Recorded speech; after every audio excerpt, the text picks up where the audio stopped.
Welcome to the Producer Show with Kalen Ellis. Did you know he goes live at 5? He goes live at 5 everywhere. It features a Discord he has too. You know, where he samples and collaborates live in real time using sounds from his community. They are literally the best in the world. So if you want to join in, cop a sample pack, you know, don't force the funk. Maybe don't force the funk. How are you funk? Here we for the funk. No, don't force the funk.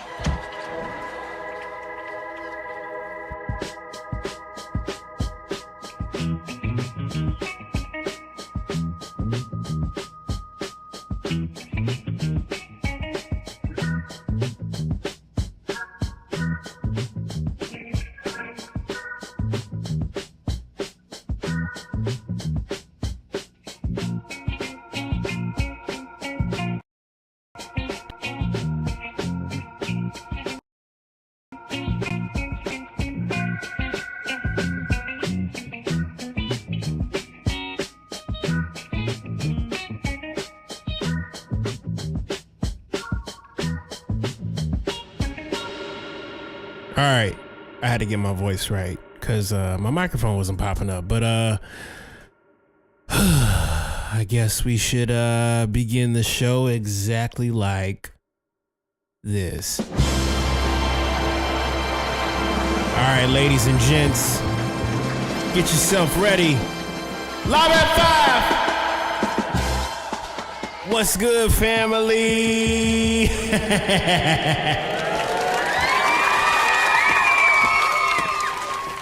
We are live at 5 with your main man.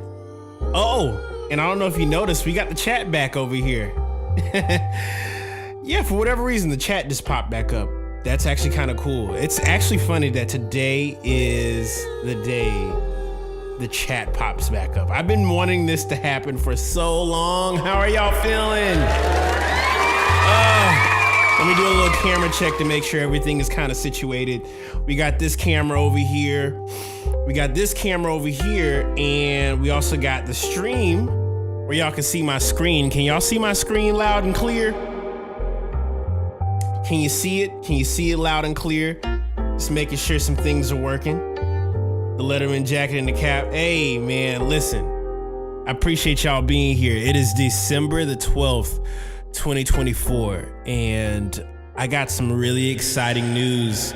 If you're tuning in for the first time in a while, or maybe it's the first time in just, you know, this is one of those streams where I think there's a lot of cool stuff is going to happen, but nonetheless, I'm going to start the frequencies, and I'll let you guys know that today is a very special day because at midnight, I want to say December 13th, at 12 a.m. Eastern time, midnight, I have a brand new sample pack that will be coming out specifically like Eastern time, but it'll be dropping worldwide. And what's so cool is I'm dropping 100 free downloads with that. And just as a little garnish on the top, I figured instead of me just going crazy with like making mad visuals for it, I figured what would be really great is for those of you guys who do become owners of the pack, I spend a good portion of this stream tonight kind of introducing you guys how to use Build-A-Pocket, because I realized I've never talked about it. I've never actually talked about how diverse Build-A-Pocket is. So before we get deep into it, if you got any questions about Build-A-Pocket, throw it in the chat, throw it whatever, and throw the frequencies on so we can begin it for the one time. And so, who was the one that said something about my jacket? I see Cento, Ciano. Hey, I appreciate this, man. Listen, this right here.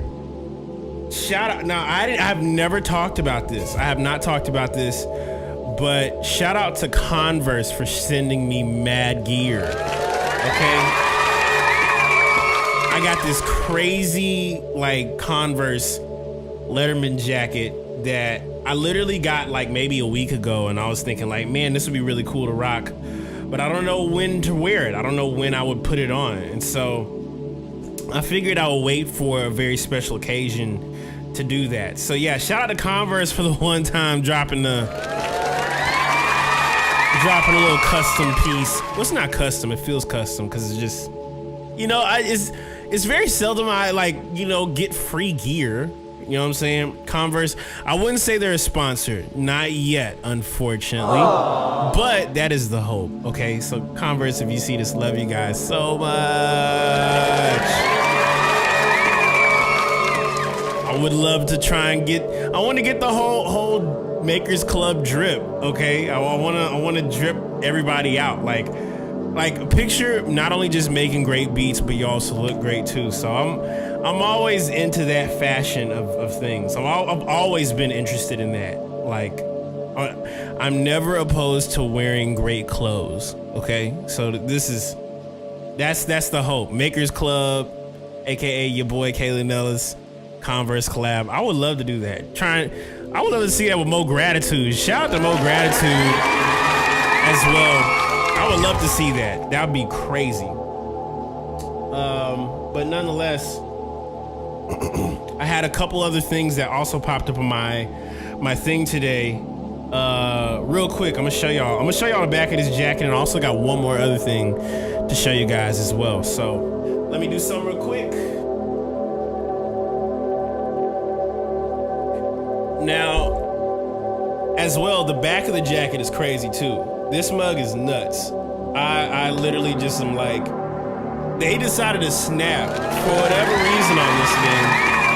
And so yeah, I'm just rocking it. And as well, one more thing, I went and checked my mailbox a few moments ago, and every once in a while I'll just receive, a few gifts in the mail. Some are kind of like unannounced, never knowing what the heck I'm going to get in my mailbox. But I checked my mail, and there was a, I want to say a vinyl sized box, like not a big one, but kind of like the 7 kind of like vinyl piece, right? And so I opened it up, and when I opened it up, look at this. Come Around Wonder Love that I did with the homie Fonte and Cartoons. And so they are as well dropping this on vinyl. So if y'all happen to hear this joint, I did a production joint with Cartoons for this record, and shout out to Fonte for having me a part of it. Y'all don't know how much of okay, I, growing up, real quick, just before I get deep into the stream, I was a very big Foreign Exchange fan. If you guys don't know who Foreign Exchange is, they are a duo comprised of Fonte and Nicole, another insane producer that I think probably gave me my ear for what I know about neo soul chords. This is pre Dilla, by the way. This is before I started really discovering Dilla. But yeah, I did a joint for Fonte called Wonder Love. It's featuring your boy Cartoons, Fonte, me, T Jones, performed by Darren Brockington, featuring Carlita Durand and Little Brother, bro. So this is a dream come true. It really is. And so I'm just kind of like, it's just crazy. It's absolutely crazy. And yeah, this is insane. I'm just kind of like, what the heck do I do? So yeah, if you don't know about Fonte, I would highly suggest you to look up Lil Brother. I would highly suggest you to look up the Foreign Exchange. If you know Boondocks, you are definitely listening to Fonte's voice. So I would highly recommend you guys to just tap in. Tap in, you won't regret it. And yeah, I love y'all so much, man. This is crazy.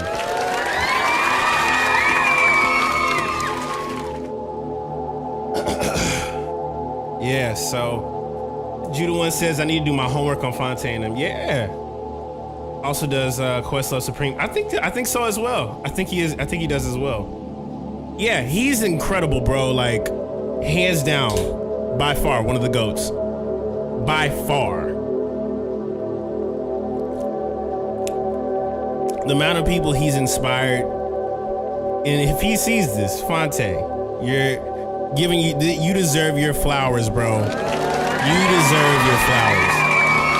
And so, nonetheless, let me get into today's stream. Today is going to be a great one. If you have not tapped into the Makers Club before, what's going on? The Makers Club, I was talking about the Makers Club. You all see everybody talking in the chat. Currently at this moment, I am live at 5 p.m. Eastern. Mondays, Tuesdays, and Thursdays, I'm usually here cooking up, making music with the community. And if you don't know who the Makers Club is, they're comprised of some of the, by far, most dopest producers on the planet. Like, literally the most talented people you could think of in one space. And if you want to tap in with that, I would highly suggest you to cop a sample pack. Matter of fact, I'm dropping a sample pack tonight. I have 100 limited free downloads, and I know the mugs are going to be gone. So highly suggest you guys to tap in. I'm going to be hitting that refresh link to see how far and how fast it goes. I'm excited to see what happens with it, but this is going to be a special one. I don't think I've like dropped a legitimate, what I would say legitimate toolkit, like true toolkit regarding like the future of what I see happening within music, within my career, anything like that. That's literally happening tonight. Piglet Pacey, what's good, man? Crash said, I will fight for a free download. Listen, go fight. So yeah, man, it's kind of crazy because I'm thinking like, yo, I actually have not revisited the Volume series, so I think it'd be a good way to like, you know, tap back into it, you know. But nonetheless, y'all, I'm excited. If you want to tap in, cop a sample pack. We have thousands of producers a part of the Makers Club, constantly cooking up, making stuff. If you ever just so slightly feel like gifting somebody a sound pack, you will win brownie points from your boy. Okay, we have had people cop people a sample pack just so they can be a part of the Makers Club. And I've met some really, really talented people along the way of it. I actually got a chance at the earlier part of this year to go and travel and do my own first like legitimate tour this year, bro. And just thinking about it, like before the tour was announced, I played in Boise, Idaho. I played in Los Angeles, downtown LA. I played Brooklyn, New York, DC. What the heck? I played Austin, Texas. I played, oh my Lord, I played in Amarillo, and then I also played, what you call it?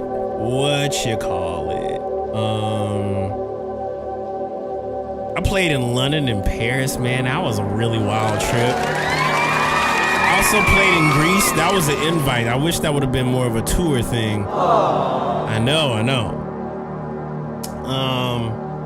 But yeah, Judah One says, wait, how do we gift people the sample pack?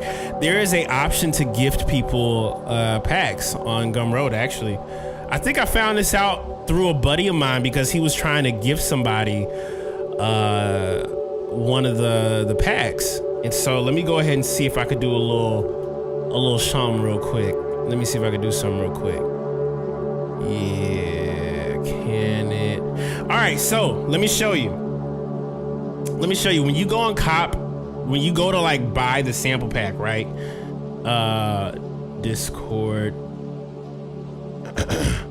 Let me show you exactly this. Let me show you. So when you go to cop the sample pack and you get to that very last end, there is a little switch right here that says give as a gift. And what will happen is when you press this, you'll be able to have it with the email and the message.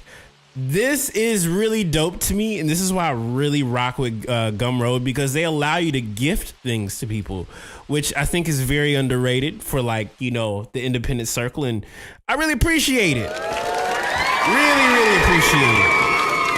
And so, with that being said, I think we got a good little thing to kind of pull on today. I don't want to just jump right into it, but I think that's gonna be think that's gonna be the thing that I do today. And by the way, if y'all got any questions about this sample pack, and matter of fact, any of my sample packs, I won't even just limit it to this one. If you got questions on how to use it, there's so many different varieties and ways that you can break down a sample pack like the Build-A-Pocket. But yeah, I'm down to yap for a little bit. Oh man. So Judah, yeah, basically, how are y'all doing? It's December the 12th. We're very close to the new year. Man, we got some cool stuff about to happen. I can also say real quick, I got a chance to watch a movie yesterday. Went to the movie theaters very randomly. We actually went with a few guys, part of the Makers Club. Anybody, you guys know Wavy Sani? Shout out to Wavy Sani for the one time. And Ayo Will. We went and spontaneously saw a movie. We saw by far the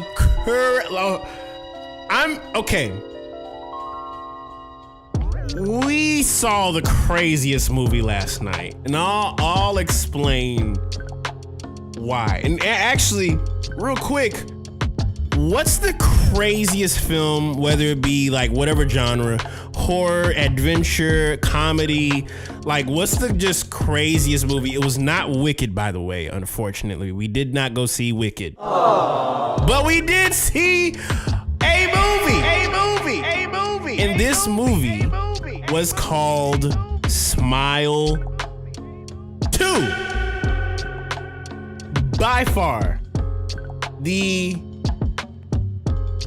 craziest film I've ever seen, purely just off of what the context of the film was.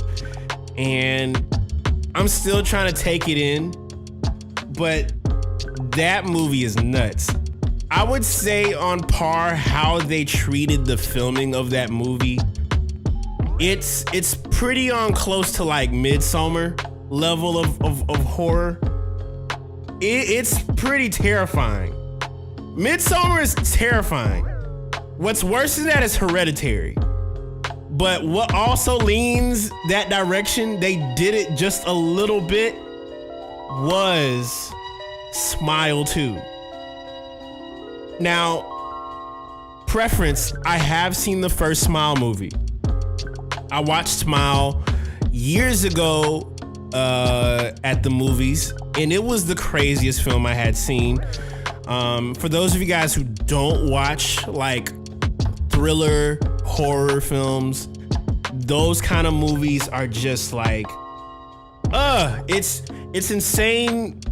It's insane what you could do with film. It's just crazy.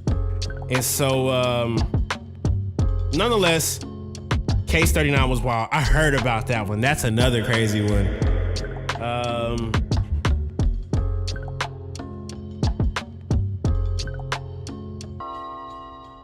Smile 2 surpassed its predecessor by miles. Yes, and it actually has convinced me that I think there's gonna be a Smile 2. Now, let me break down why I like this film, because it's not just by the faint of heart that I enjoyed this movie because it was horror. I'm not a horror movie guy, right? I don't just typically watch like, oh, I want to be scared. No, that's not my cup of tea. Okay, I don't usually watch movies for that reason. I always love a great story that's a little bit deeper than just scary person movie, you know? And so watching the first one, it taught me a lot about trauma. And all the jump scares in that movie were insane, but nothing could have prepared me.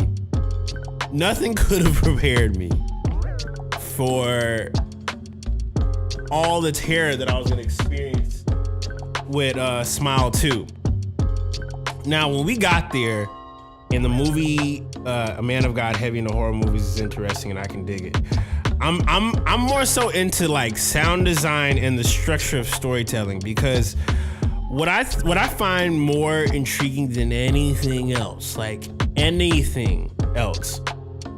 is how you can utilize sound to convey a message.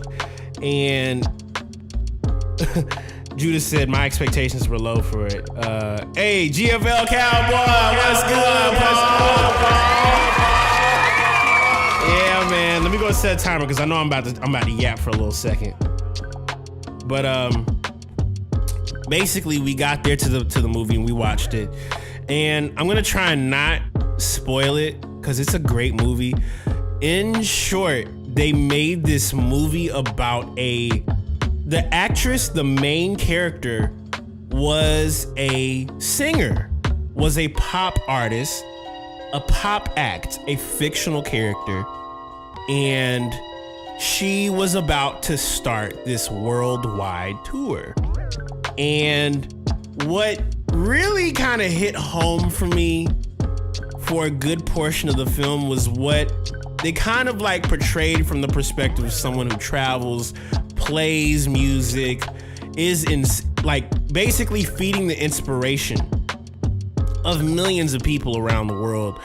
And not saying that I feed the inspiration of millions of people around the world. I don't think of myself in that space of like a pop star.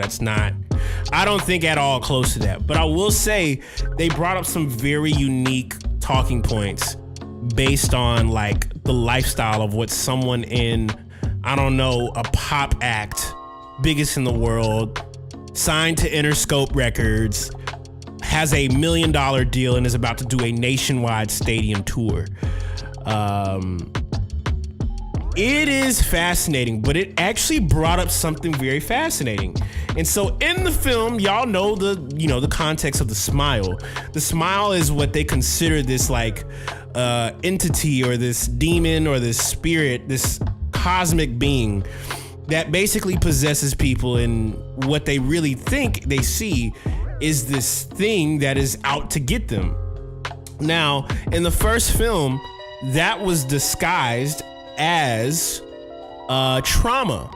And it only happens, you only see the smile when you see something very traumatic, and then you don't know how to deal with that kind of trauma. And so what the result is, it's the smile. You see the, kind of smile, and it's terrifying. It's truly terrifying.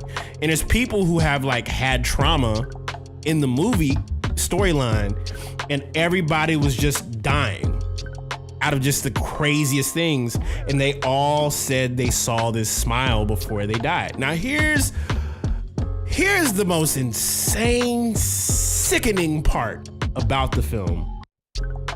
There was a point in the film, and I know it's gonna drop at some point when it comes out on Netflix, Hulu. Y'all can even attest to what I'm about to say.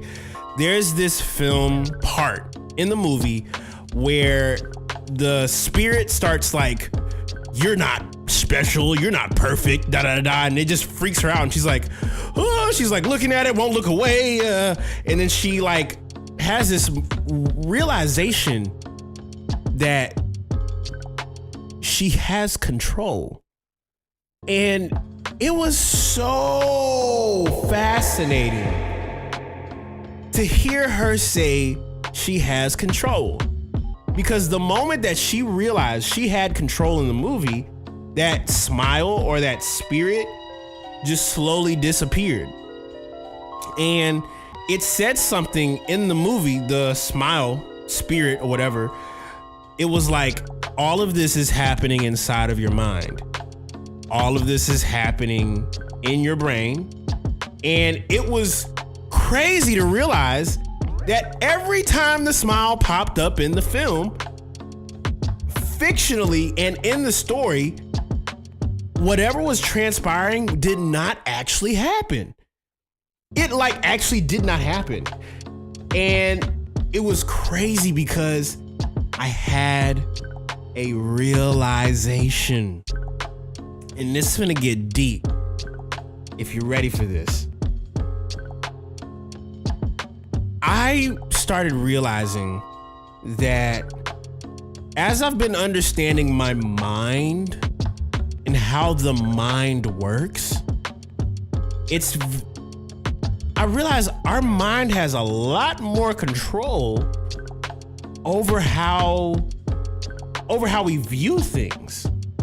It's actually kind of crazy to think about the amount of control that our mind has and how much control we give this thing. Now, here's something crazy. If you, in your mind, can control the perception of your reality by how you think, you can control this machine. You can control this thing. And it brought up a very unique scripture. And the scripture, and my buddies were talking about it. We were talking about this right after the film, just coming back home. We were talking about how, like, be ye transformed. The Bible does say, be ye transformed by the renewing of your mind. Now, be ye transformed by the renewing of your mind. Where does it say that, Kay? Where does it say that? Be ye transformed by the renewing of your mind. Now, here's something so crazy. It's in Romans 12:2. Be not conformed to this world, but be ye transformed by the renewing of your mind, that ye may prove what is that good and acceptable and perfect will of God. And it was so crazy to realize in the movie, every time she lost control of her mind, that smile would pop up and things would just happen. But then the moment she recognized, I have control of what I'm seeing, the spirit disappeared and she was back to reality, back to what is happening, what is transforming at this moment. This movie and y'all, I hope y'all can see this film, because this was like musician, producer. If you're a producer and you're a musician and you want to see a horror film, I would highly advise check out Smile 2. But it really reminded me about how much power our minds have over everything. God gave us this tool to utilize to change our perception. And so it actually made me kind of like deep dive a little bit, because I was like, this kind of brought up like an Adam and Eve kind of energy, you know, almost like the serpent. When Adam and Eve were in the garden and the serpent was like, yo, eat, you, what do you mean you can't eat from this tree? If you eat from this good, you'll be like God, you know? And so it's crazy. And actually I chat GPT this just so I could be able to talk about this. So I had a realization in this, and this is how I'm gonna talk about it. I'm gonna just bring it up to you guys so I can like get my thoughts in check. Cause this was literally a crazy realization. So check this out. I'm realizing, do you know how they talk about the devil's greatest trick is to make people think he doesn't exist? And ChatGPT it's a common idea often attributed to Charles Baudelaire or popularized in films and discussions about spirituality. Now here's the craziest part. Here's the craziest thing, right? I'm realizing that it's not that he doesn't exist, which he does. It's that he wants to be like the Most High. Not that he is the Most High. He can transform himself into an angel of light. He's like a fake light. Now, here's something crazy. A fake light. A fake light. Did you know there is a such thing as fake light? It's like that's actually a real thing. I was like, how do you fake light? Because it does say that in the Bible that Satan has the ability, the devil has the ability to disguise himself as something that appears to be true. And so here's the craziest thing, right? he can transform himself to angel of light. He's like a fake light, meaning he's just, and this is the craziest part. If he can transform himself, that means he's not God. So the craziest part that that kind of like jogged my brain in this film is that for whatever reason, humanity's weird thought process that we try to equate God and the devil, like those are two totally different things. God is very much different than the devil, and the devil is very much different than God. Though God and the devil cannot be compared because God created Lucifer. He created the devil. And it's crazy. It's crazy to realize his whole thing was to become like the Most High. Become like. And so, and actually it's crazy that you mentioned that. Legally false light refers to a type of invasion of privacy also. Man, it makes you think that you're getting actual privacy. That's nuts. I didn't even know about that. But yeah, it's crazy. Now, what's crazy is this, because I had the conversation with ChatGPT about this. What's even more powerful in your realization is the understanding that it's not a cosmic battle of equals. God is sovereign, unmatched, and supreme. The devil operates in deception, twisting the truth to appear as light, 2 Corinthians 11:14. But his power is entirely limited by God's will.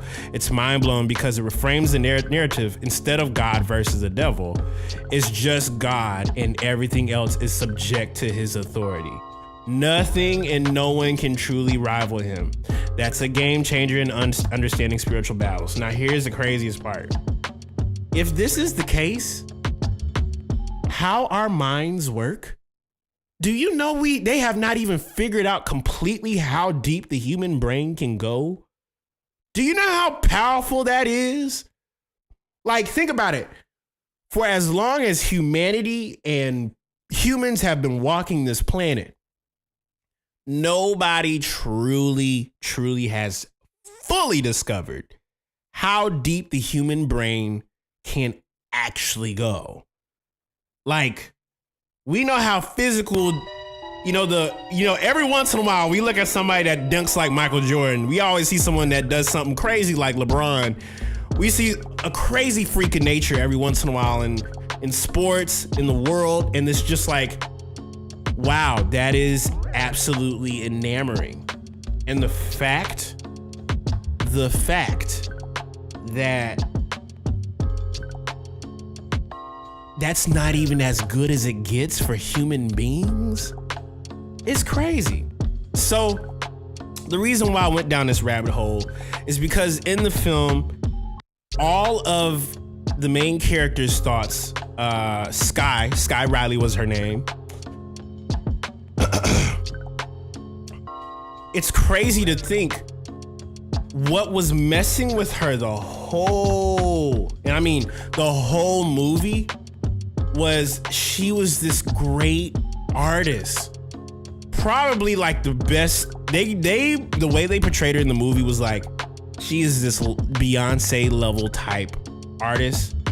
And the number one thing that kept getting messed up is that it's actually kind of gnarly. The wildest thing was, no matter how big she was, no matter how large it was, no matter how big the platform was, no matter how big the stadium was, doubt crept in. Doubt crept in and completely destroyed her. This is why I say about the serpent and doubt and the mind and all that.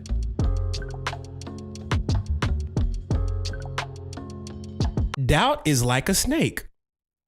Doubt is like a slithering snake. And when we're aware that snakes don't necessarily strike, they slither, they slither around. They're crafty. They can mesh they can climb anything. Okay. They can climb anything. You hold them. They literally, it is so gnarly to realize that doubt is like a slithering snake, just getting intertwined with how you think. And the only way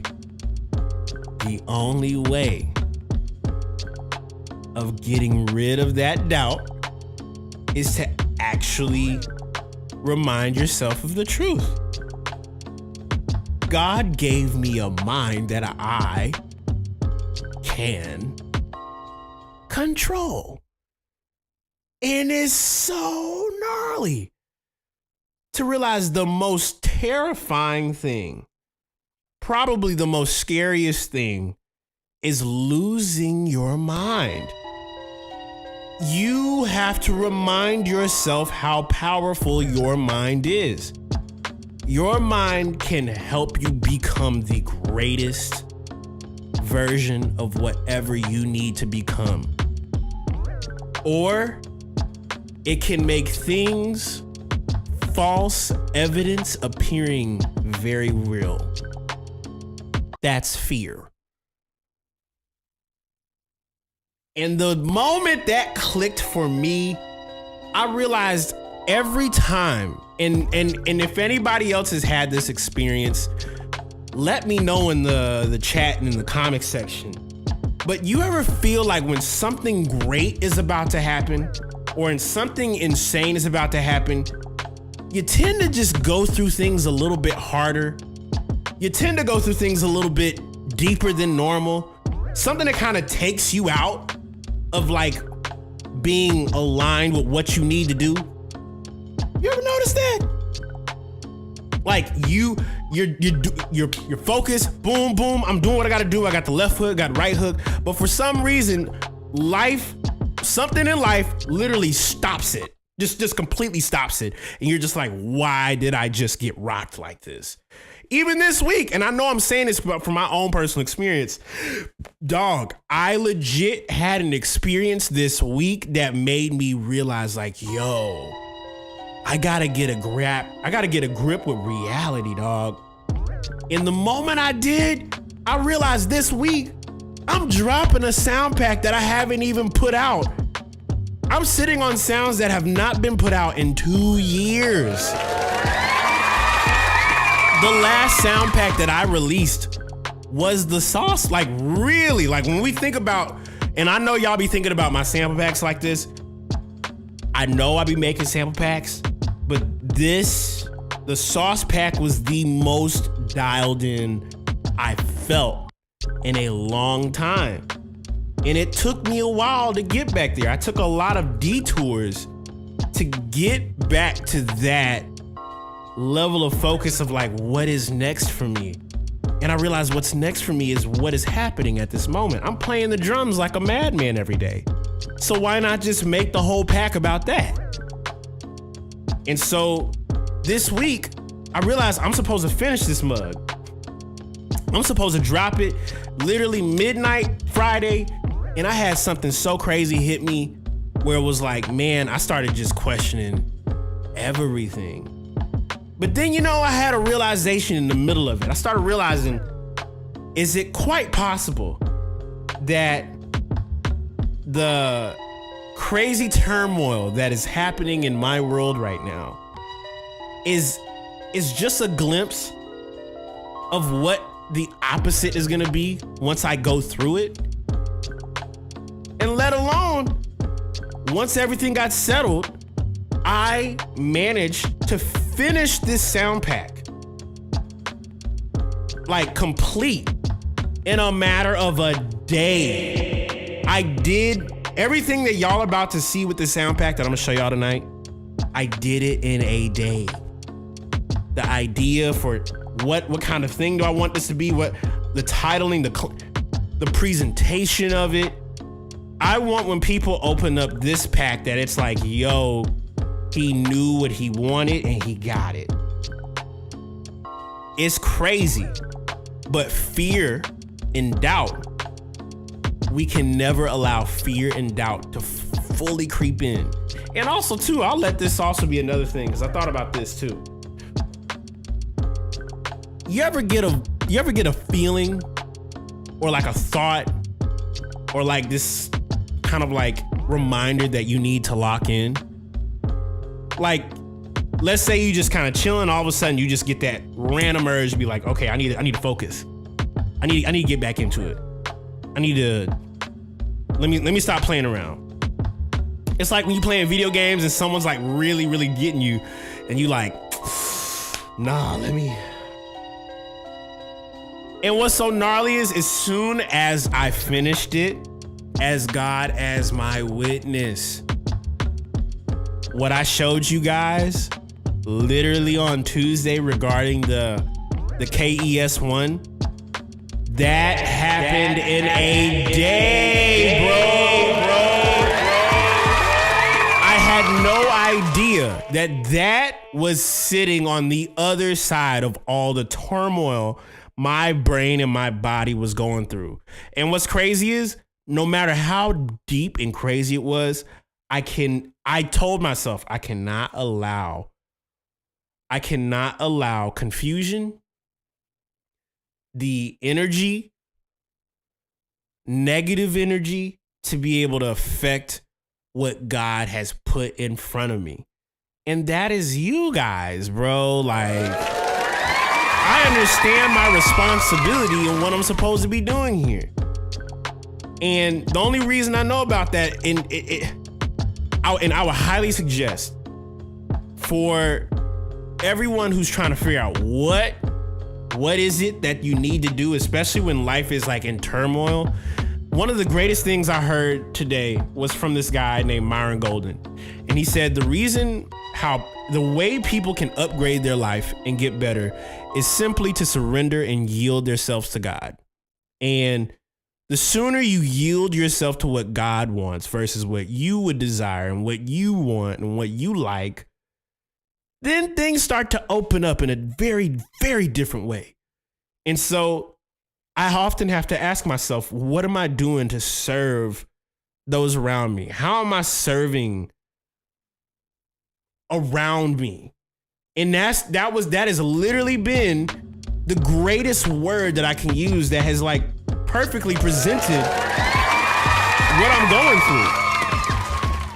through. Like, literally, if you ever just get curious about what it is you need to do, if you don't have a relationship with God and Jesus, high key, it's the greatest way of just tapping in, cuz. Like, you already know when someone tells you need to tap in. There's something far more greater that you need to be doing right now. And the only way to do it is to yield. My whole life is yielded to it, and it's genuinely changed it. And I'm not saying that because it was beautiful. I mean, GFL Cowboy used to watch me like hey, Paul, you have seen me go through so much malarkey over the last 7 years before all the success. He used to see me do Uber Eats and Postmates and work at the restaurant. He was there watching me do it. Malarkey. He's seen me do it. He's seen me go through it. But that was simply because my whole life, I literally realized I had no control of it. I had no control of what I wanted to do. What I really desired at the time was to make music. But where God had me at that time was, no, you need to go understand how to serve people, because you're trying to just want everything for yourself and not realize the whole world don't revolve around you, pimp. It's not about you. Like my grandmother used to say, you are not the star of the show. It's not about me. It's not about me. It's not about you. It's about each other. It's us. You know? But yeah, Cowboy said, I seen it. I can verify, but look at what we did, man. It's bigger than us. It's so much bigger than us. So now I look at the different places that I've been able to like experience the creative nature of it. And then I come back home and I get on this stream And I have these conversations, I have these talks, and I realize these conversations are intended that the next generation of whatever takes what happens is like, yo, they get it. They get that, oh, the only way to be able to get to this position, you got to yield yourself to God. There's literally no way around it. Don't believe me? Think about everybody you know that just exceeds. Something about their life is yielded. They are yielded. And so that's for the next generation. The next generation needs to know about that. That's the only way we're gonna be able to keep having these kind of beats, conversations, the beat videos. It will never go out of style. It will never go away. You know? GFL said, what you said stuck with me forever. It's always art. It's always life before music. Faith, gratitude in your life will fuel art. It does. It does. And the more that you're aware that gratitude is what unlocks stuff, when you start reminding yourself of what you actually got, like bro, who plays a first-person shooter and talks about the guns they don't got? What did you find? Okay, what kind of thing did you find alongside your journey of playing this game that you did not unlock? It's just you found it. Now you got that little 9. Now you got that little. And I love it when games kind of sprinkle little things around, and then when you get it, you're just like, oh, bro, I've been scavenging. Now I got the piece, bro. I got the pieces. Now I could, as your journey goes along, as each moment, each step, each journey, every time you go and scavenge and journey around the planet, you are learning so much. And it's so easy to forget that a place of gratitude will remind you of what you got. And then when you start remembering what you got, man, like my grandfather used to say, can't nobody stop you. Nobody can stop you when you are aware of what is already on the inside of you, pimp. So with that being said, that's what I learned from the movie Smile 2. Yeah, bro. It's real easy to forget about it. It's real easy to forget about that journey. And I think that's what essentially tonight, with this sound pack, what I'm about to talk about tonight, is really about. And so, yeah, The Pocket, Volume X, The Pocket. This mug is gonna be for the books. If y'all got any questions, let me know. I'm gonna take my jacket off because it's a little hot.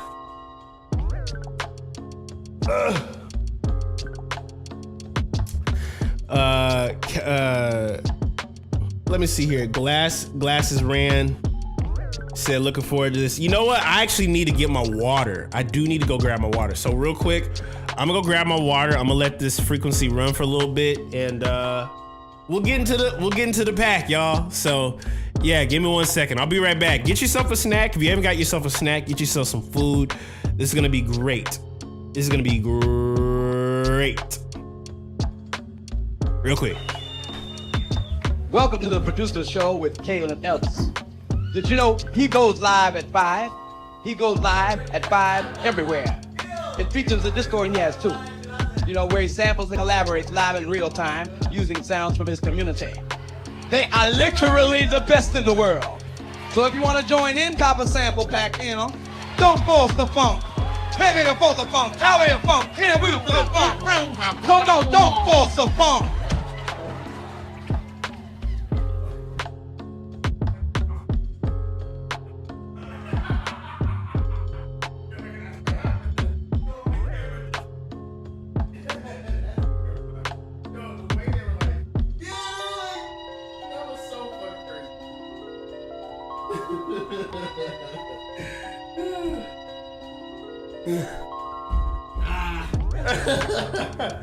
All right, here we go.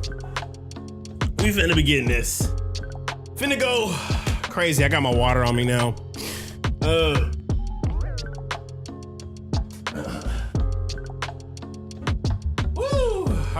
So, Judah One said, got the homies over. Yeah, he's Sonny's over. He's in the other room.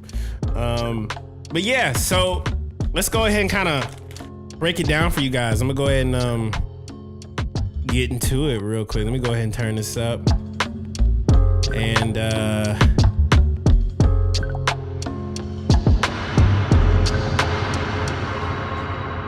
yeah. I love that transition. That was so pretty, bro. I need to give a clap to myself for that one. That felt great. But nonetheless, so tonight is a special night because I figured I would do this live on the stream. I'm about to drop a sample pack tonight, and the sample pack is called the Volume X Pocket Kit. And with the Pocket, it made me recognize a few things about what I actually enjoyed about making sample packs, making sounds. And I think essentially more of this is going to just be about like, not necessarily the technical aspects, because I'm going to go through the technical things, but like even the history of it. I think this pack literally started at the beginning of the Splice pack that came out. I don't know if anybody copped the Splice pack that I dropped. The first one, that is. And so I heard a lot of people's records. Madison Ward, I think, has like a joint using my drums, and it's so crazy to hear it. So this pack started around that time, and essentially I told myself I wanted to go back and do Build a Pocket because I heard and I've asked so many people about how I can make it better and what I could do, and comparing the Volume 9 was the beginning of it. I only had 2 microphones on the drum kit, and this kit right here, by the way, this whole kit is the kit that I recorded the entire sound pack on. So what we have here is a makeshift kit. I have 2 snares. One was gifted by a homie of mine, Orange County snares. This is a Yamaha, little $120 one. The drum heads, we are rocking with Evans drum heads. Lucrative said, "Wish Madison song." Oh, you know what? Hold on. Let me look that up real quick. Matter of fact, let me look that up real quick. Madison Ward. It was from her like album. There's an album she dropped. It's from A New Thing. And I think hold on. Hey, yo, Sonny. What was the name of that Madison Ward joint? Yeah. Remember she had those drums? It was Green. Huh? Green? Okay, I was asking. Yeah, the one in the field called Green. Yeah, Green. She actually used one of the breaks for that song from the Splice pack, the first one.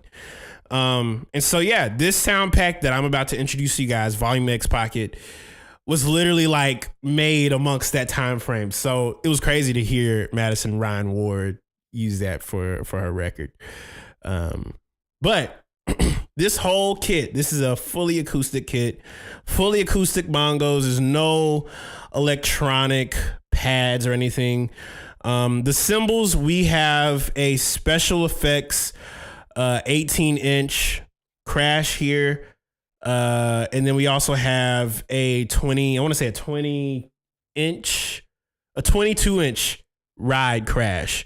And these cymbals as well, these are the dark hi-hats. Shout out to Zildjian for the one time. They're the homies. Yes, sir.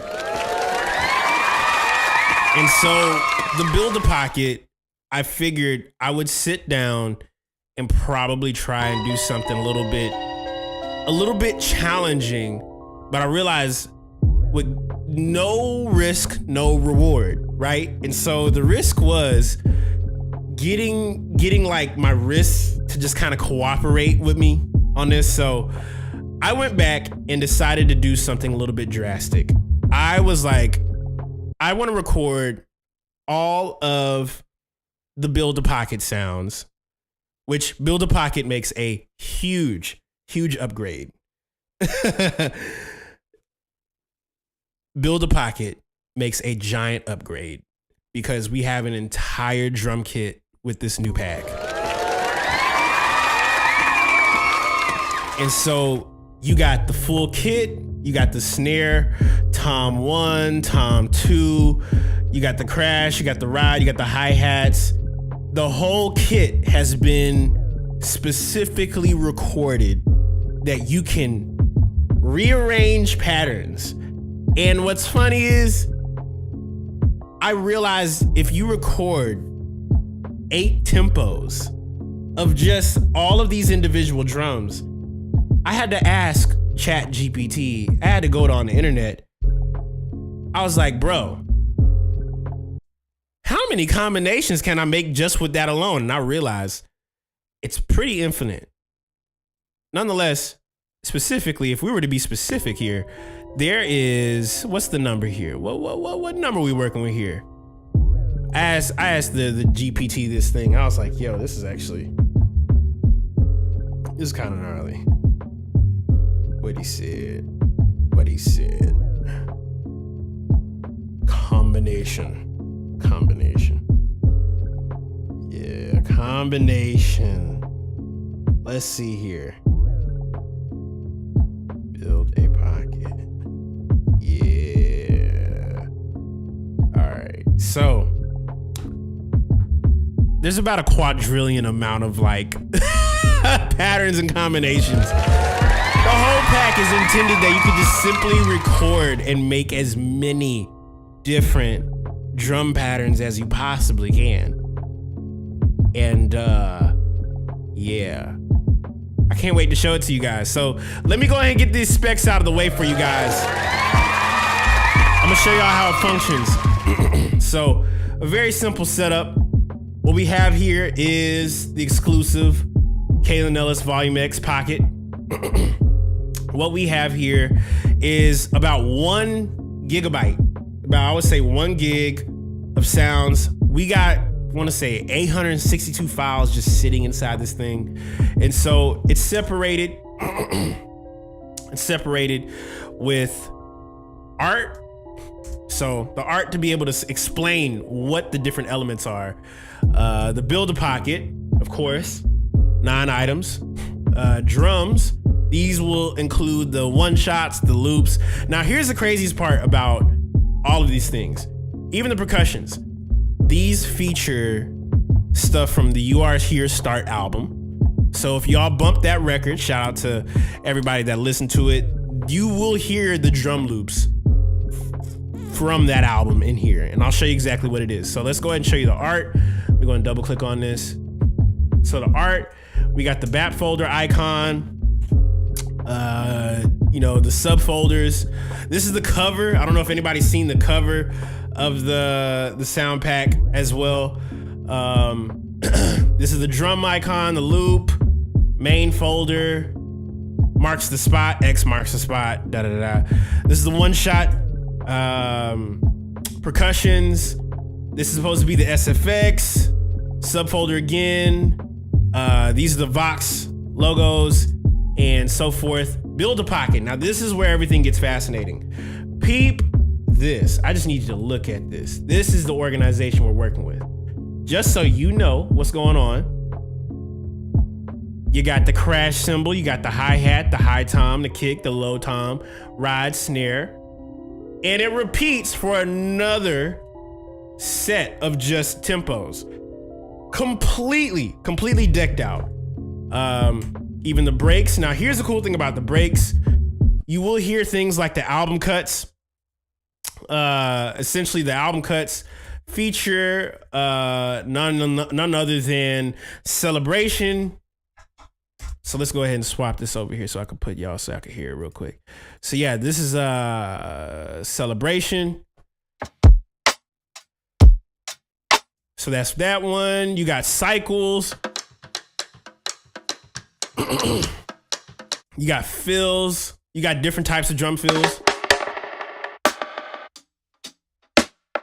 It's deep. It's deep. Even individual drum loops. So if y'all want to have fun with those.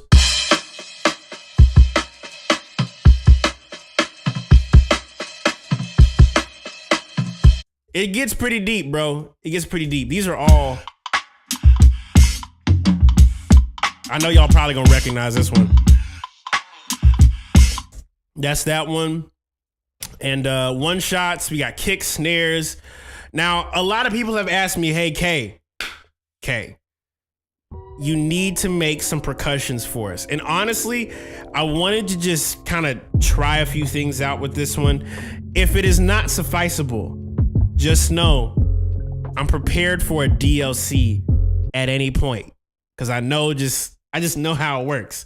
But I have a few loops, a handful of loops of like percussions. And so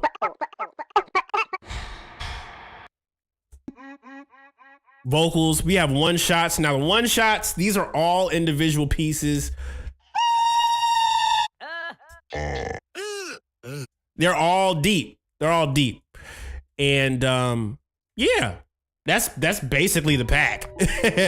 But what's funny is I realized the whole thing, you can mix, match, and just simply make whatever you want. So I have a few ideas in mind regarding like how.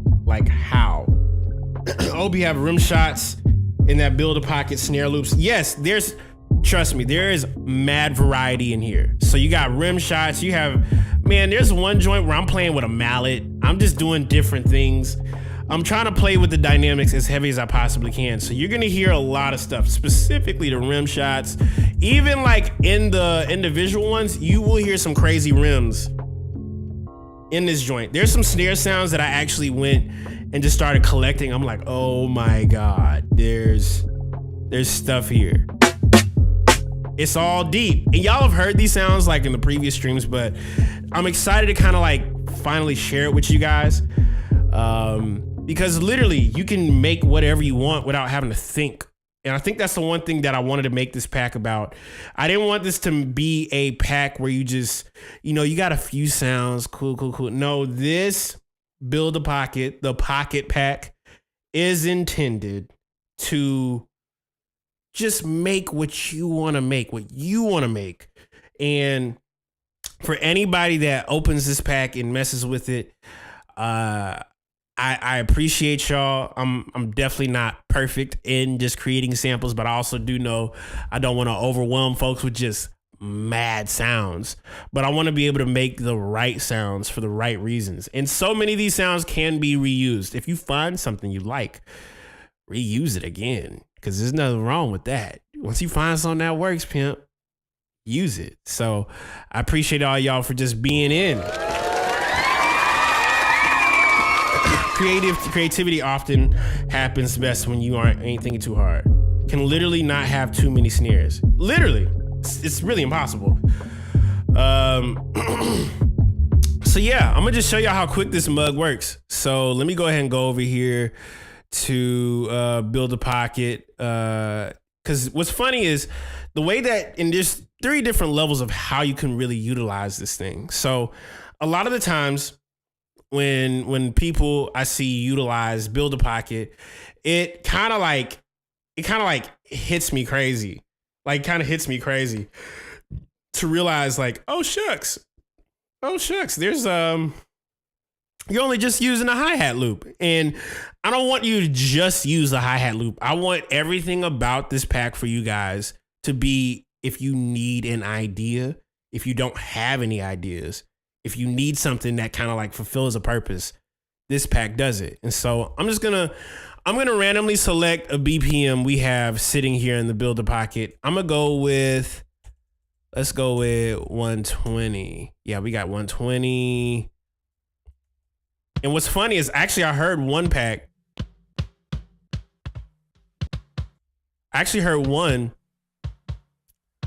And all of these are all gain to like push. So you could push all of these Build-A-Pocket joints.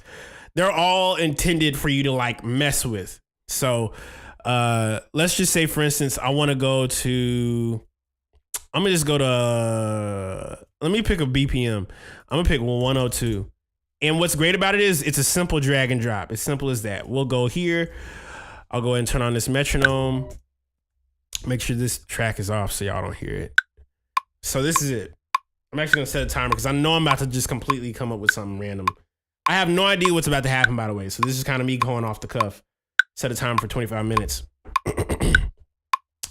And so 100. Let's hit this. I'm gonna just randomly grab. Yeah, this is it. Yeah. Yeah. And let's go to another one. Let's go to 120. I'm gonna just hit snare.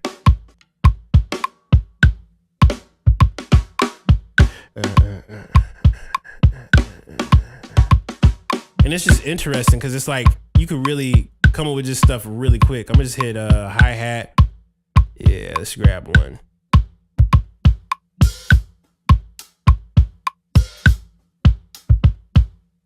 And it's funny because I could go ahead and hit just a low tom on this.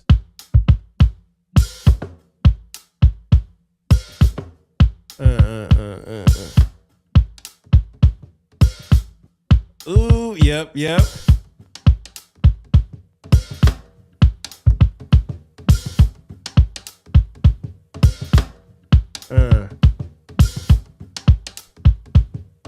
Kind of want to do a little, yeah, let me go ahead and hit that little pocket. I'm gonna just go and grab, we're gonna randomly grab.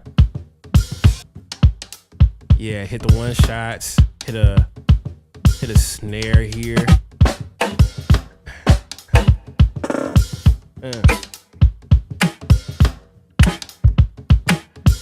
Ooh, okay, I like that one. Let me go and turn this on. So what I'm currently doing at the moment, I'm just kind of free versing. I have no idea what's about to happen while I make this.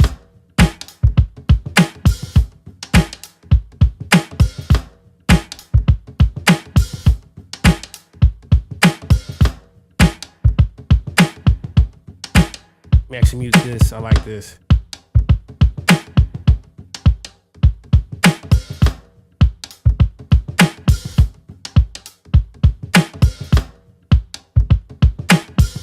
And it's just easy. This is easy to come up with stuff.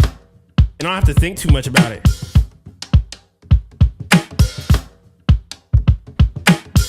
And you're gonna add a little fill right here too as well.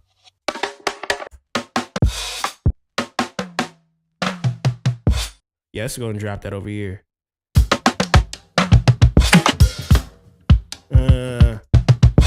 Oh, wait, I'm gonna just slide this over because I actually like that. I like that a lot.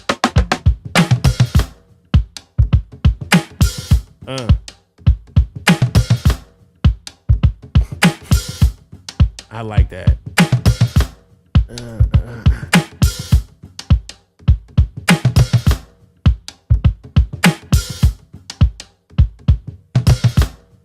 I'm gonna just mute this real quick. Turn it off. Turn that off. And it's funny because also too, there's fills within the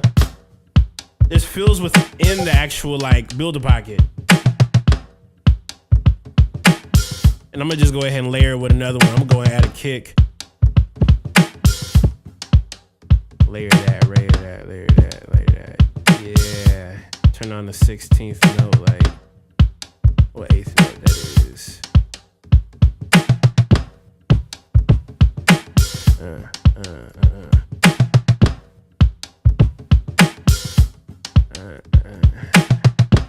Yeah.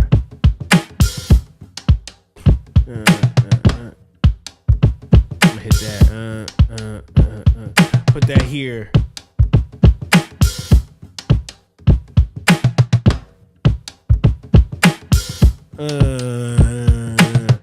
Now maybe I want to swap out the snares because there's so many different ways you can freak it.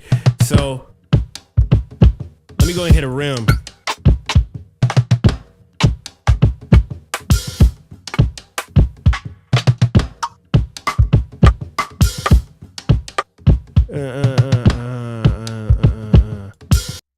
Ooh.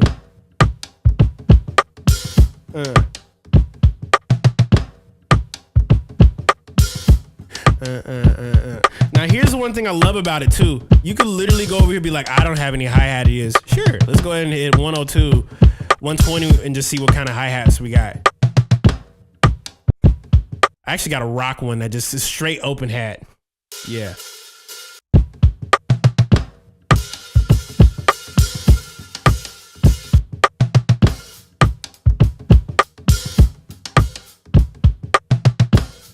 Kind of want to add chords on. I'll add chords on it. You want to add chords on it, Cinto?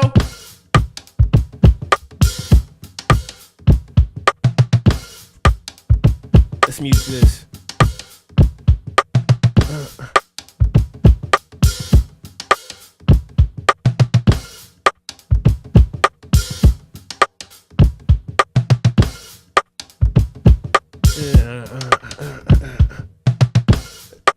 Yes, sir. Yes, sir. Now, as well, I did update KFX today, too. So I'm going to throw that on the group and just kind of let that be that.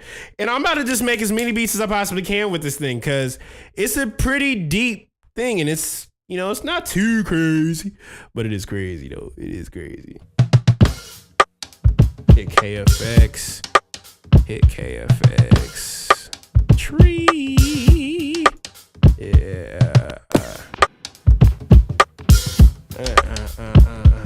Now, let me also add the SFX on it too. One more thing, let me add some SFX on this.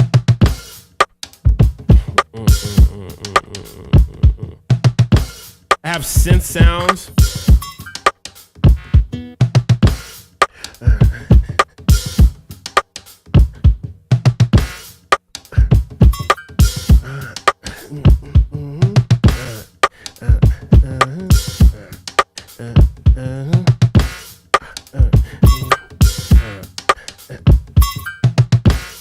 Whoa.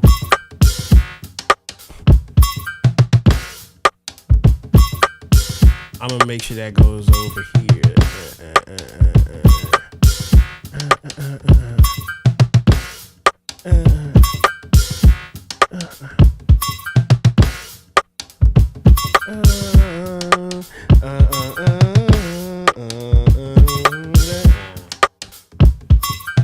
Hold up. There we go.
That's kind of tough. I'm going to duplicate it again.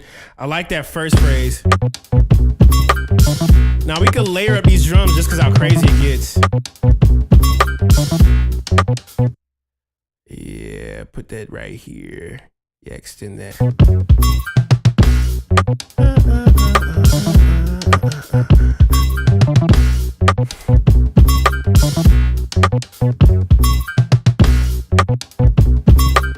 Wait a second, I have something really dumb up my sleeve. I'm gonna try.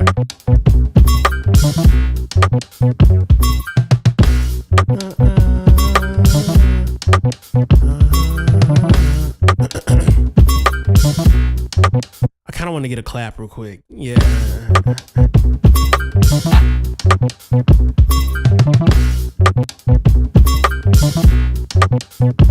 Ooh.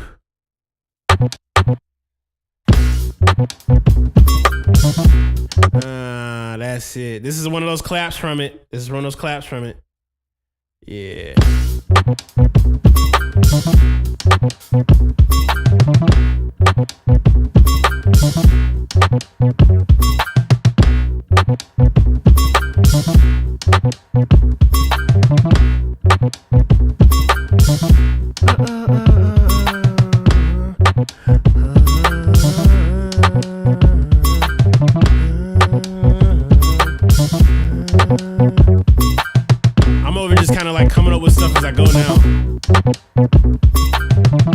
me see here. Let me see if I can randomly just generate some over here.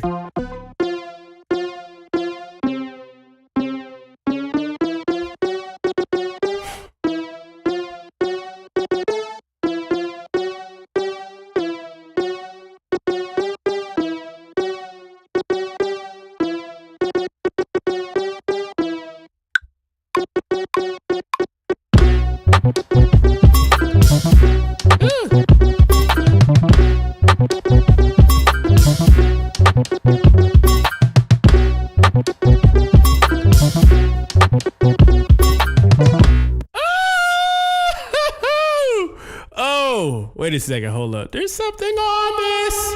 This is kind of crazy. And this just me kind of like thinking a little outside of the box about like, what am I doing with this?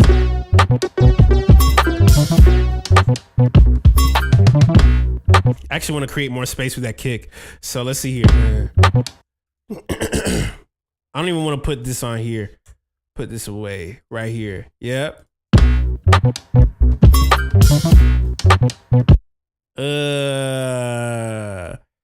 Yeah, let's put this right here. Clap.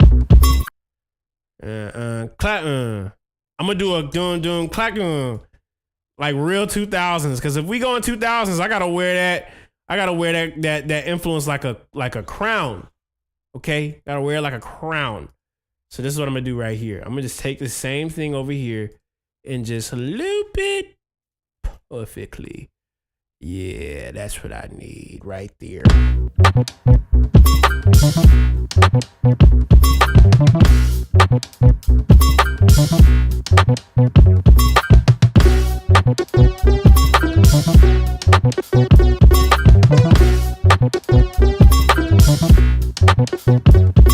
Woo!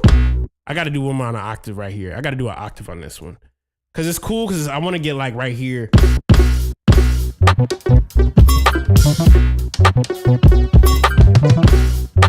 Let me loop this real quick.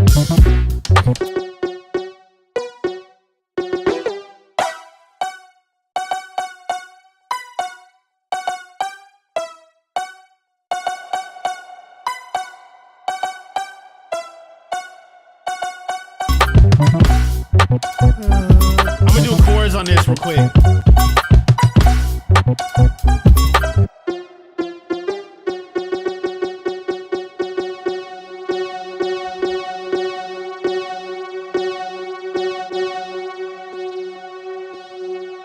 Let me do one thing.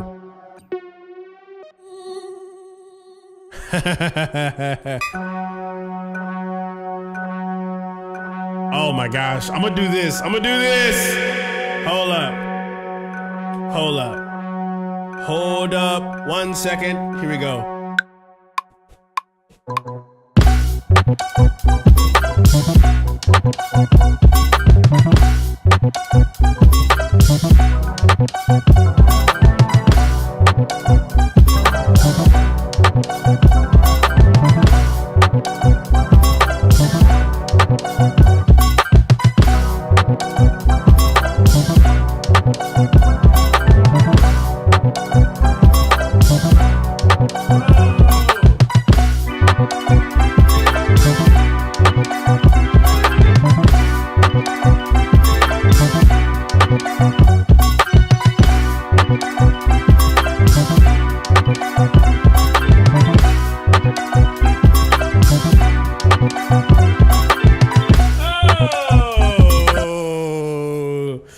This is a little dumb.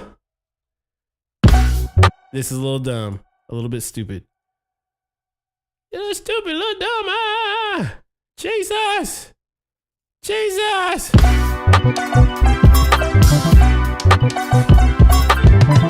Okay. Now hold up. There's actually something I can do on top of this. So let me go ahead and move it over here. I have I have a little rattle I could throw on there. So this is the one thing I love about this pack. There's just I got stuff in here, bro.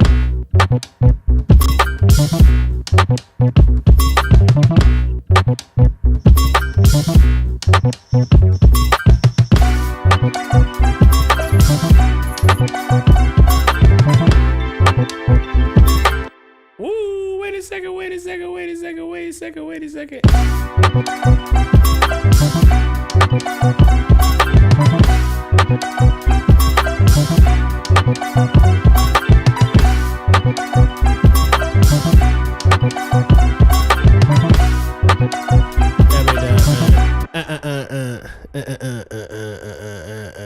Hey, wait a second. There's so much. It's funny because it's just like, dang, this happened very fast. Let's see here. So yeah, it's just one of those. I literally, in matter of fact, I'm gonna add one more thing because I already got this over here. So check this out. This is what I'm gonna do right here.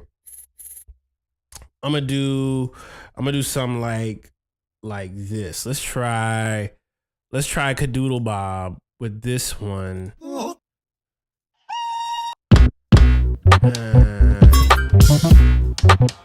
My favorite one out of the whole thing is this. I'm using that. I have to. That's gonna be my favorite one thus far. And I might honestly make like a little pack.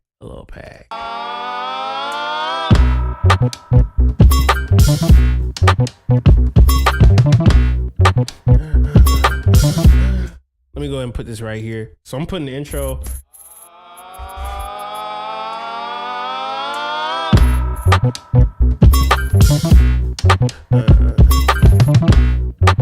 That's all I need right there. Now I'm gonna just duplicate that again.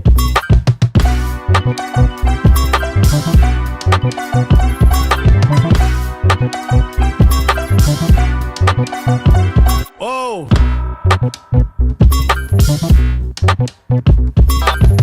Reverse it. Woo! I'm gonna just go ahead and I'm gonna make that faster. Let's try it. And actually, I want to do something different. Let me try a little wind up in. Yeah, I like that one. Hold on, I did.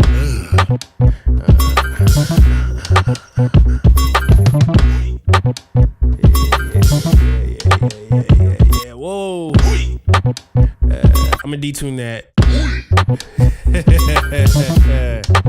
Yeah.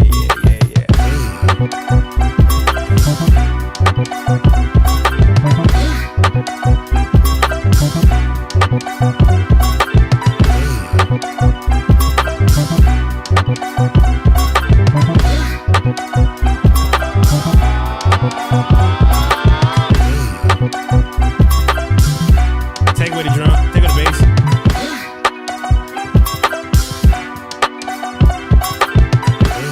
I need to do one more thing. Let me go. It's getting sticky.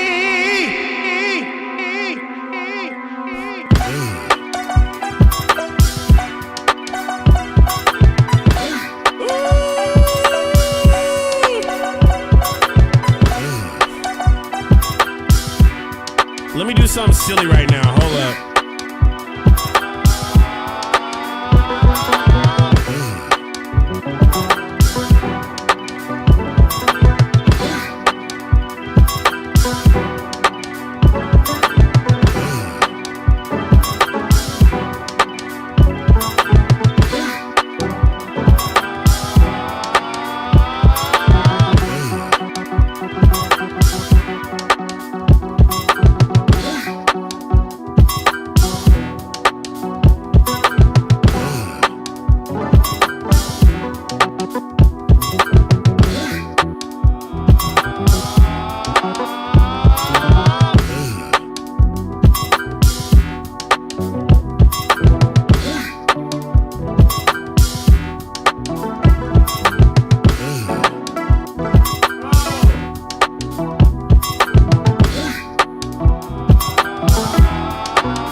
the whole thing on this. I'm gonna duplicate this real quick. I like this.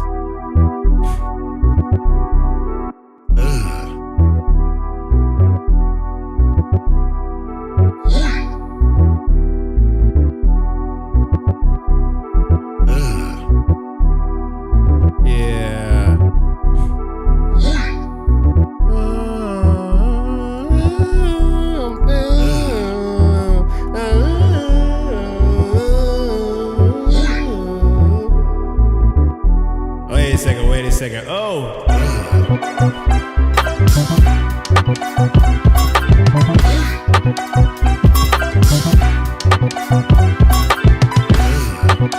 My favorite. This is my favorite. This is my favorite one.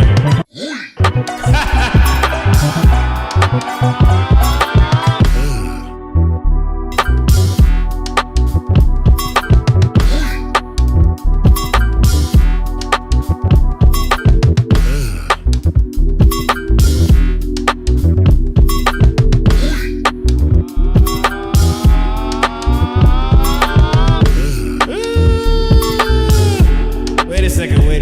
Oh, wait a second.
Now here's something funny. I'm gonna consolidate the whole thing and then just do a halftime on this.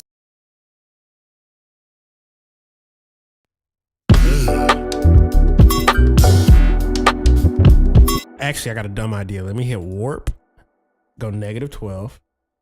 Yeah, but then what I'm gonna do is I gotta turn on warp again and then pitch it back up on beats mode.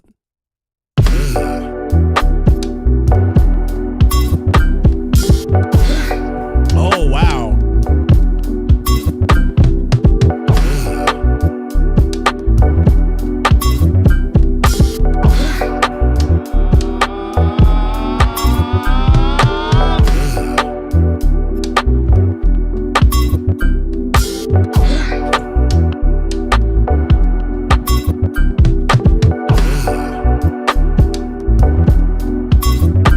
Wow, hold up. This is kind of fire. I'm not gonna cap.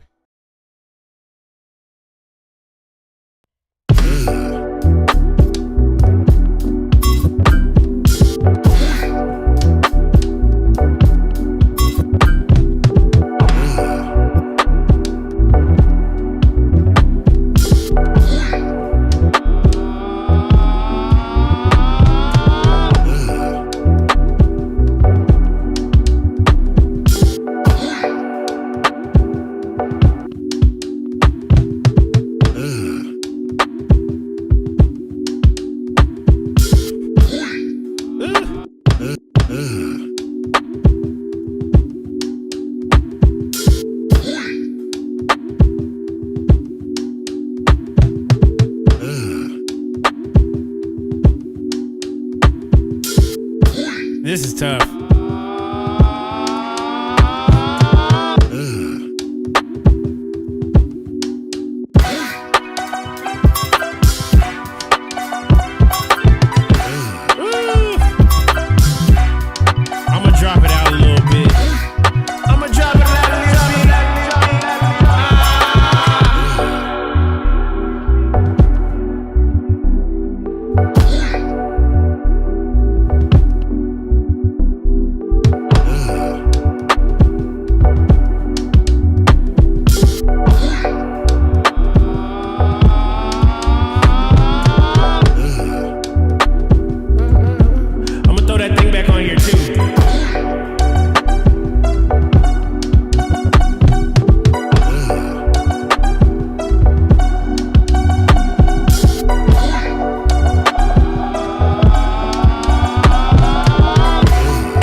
I might do something with this. I might take this over here.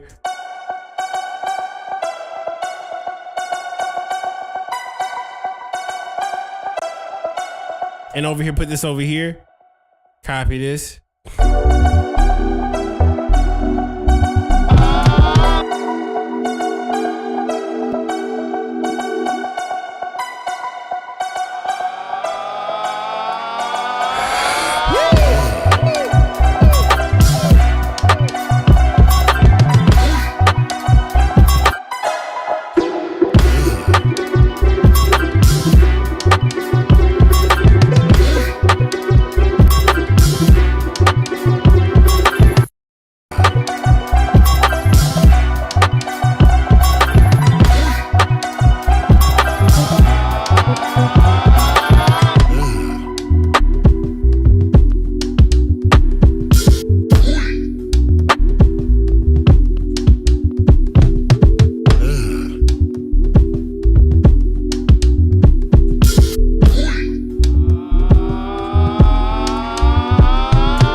Do something so silly real quick. Let me throw the knock plugin on this just because I know this is what it's gonna need.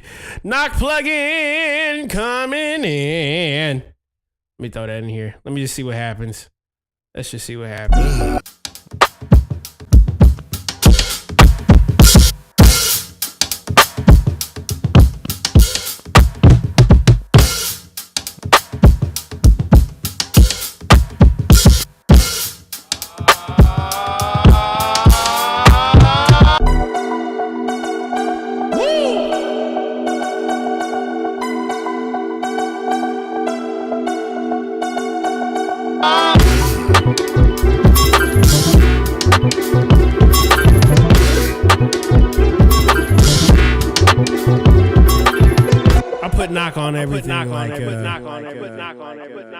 Put knock on everything like it's hot sauce. I put knock on everything like it's Tabasco sauce.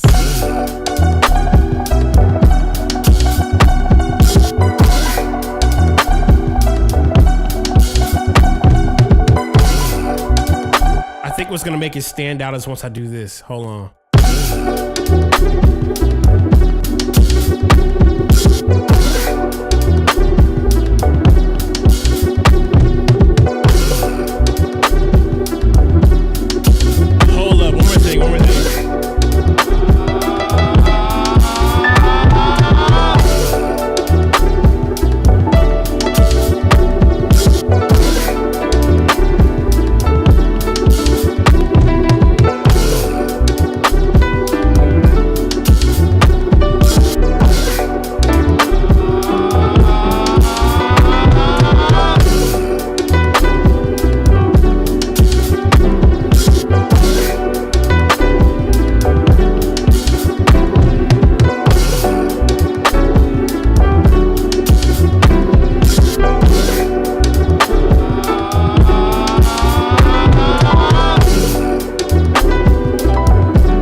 Wait a second. This is crazy.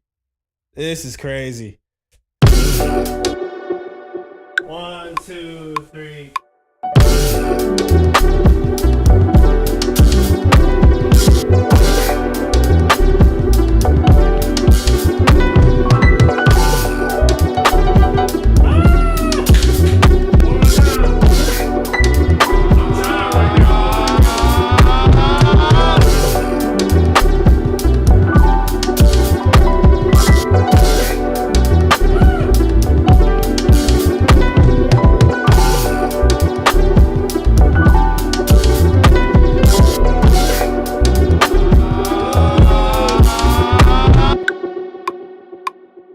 There is something right there. I could try that. That's ridiculous.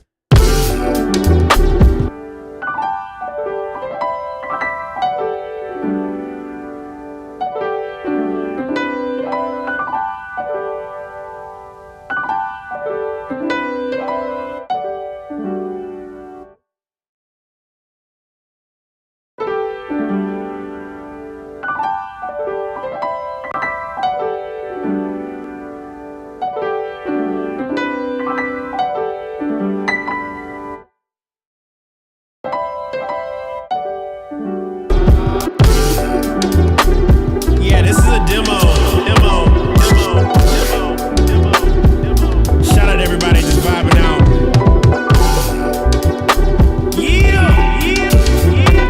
This is fun. This is fun.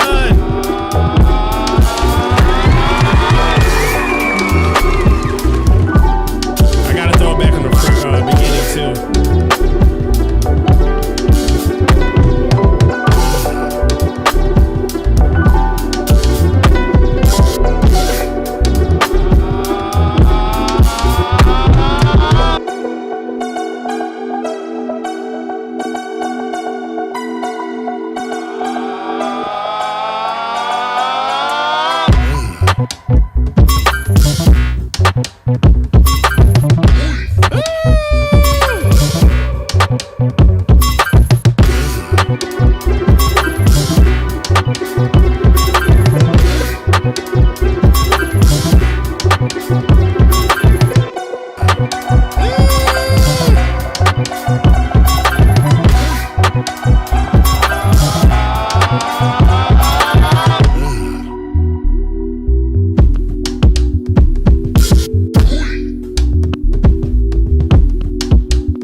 The crowd gonna love. The crowd gonna love it.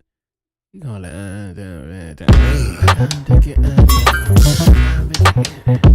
Pocket.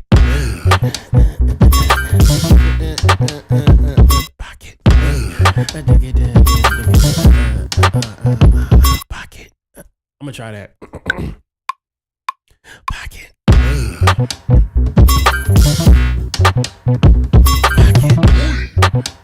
Pocket. Pocket. Let's try that. 2, 3. Pocket. Pocket. Let me try that. Let me add that. Yeah, someone's gonna crump to this. Is y'all ready for this? Boo boo boo boo boo boo boo boo.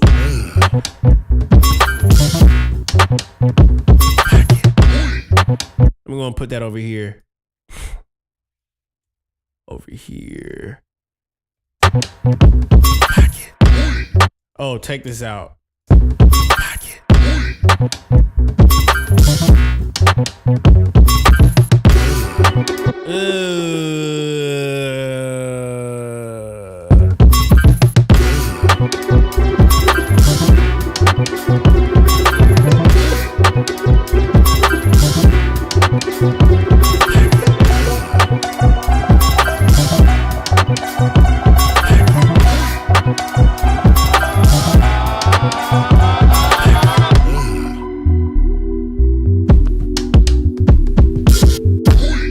Sento says, how do you balance the low frequencies between the bass and the kick on this so balanced? One's got to have more space than the other. One's going to win, okay?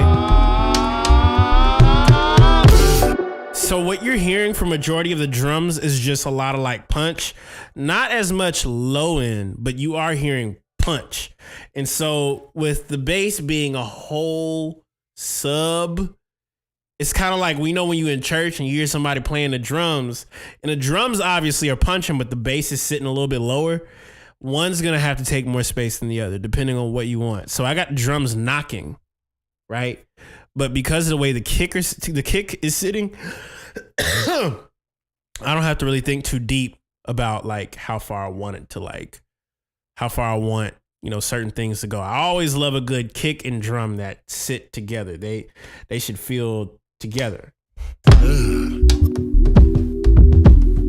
And the best way to tighten up your pockets is literally to take stuff out after you've thrown everything at it. So think about all this right here. This has literally just been us throwing stuff at the canvas and then taking things out as time goes on. That's the only way you could tighten it. You could tighten it by like nudging things, but really it's by space. Space.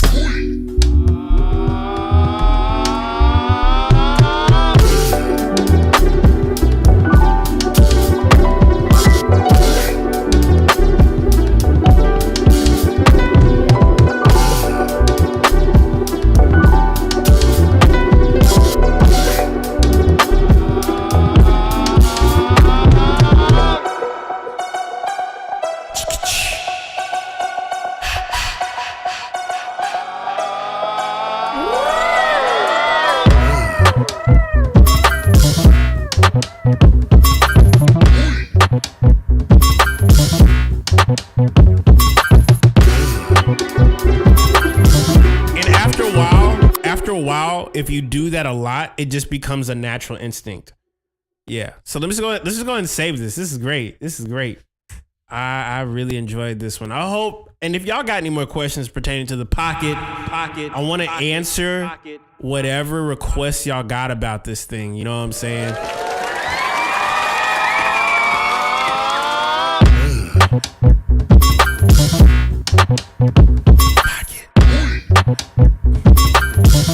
Make sure I get this right.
That's crazy.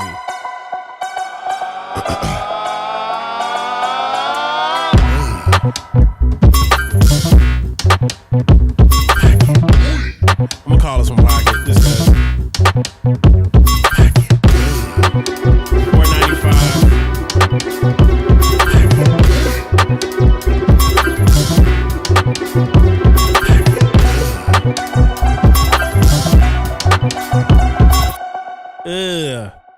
Yeah. My boy Scoochie said, "Would you stream making the next Builder Pocket Pack?" You know something funny? I'll probably do that for the next one. And I'll tell you exactly why. Making this pack is like the specifically. Making this pack was probably the most time consuming. Probably the most. It took me like a whole month straight because of all the traveling that I had to do. So think about it like this, y'all. Think about all the times y'all saw me during the tour.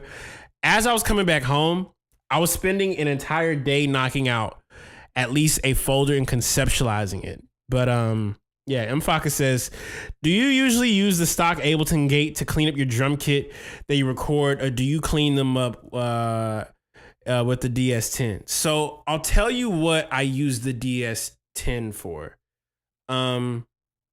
DS10 for me is a drum shaper.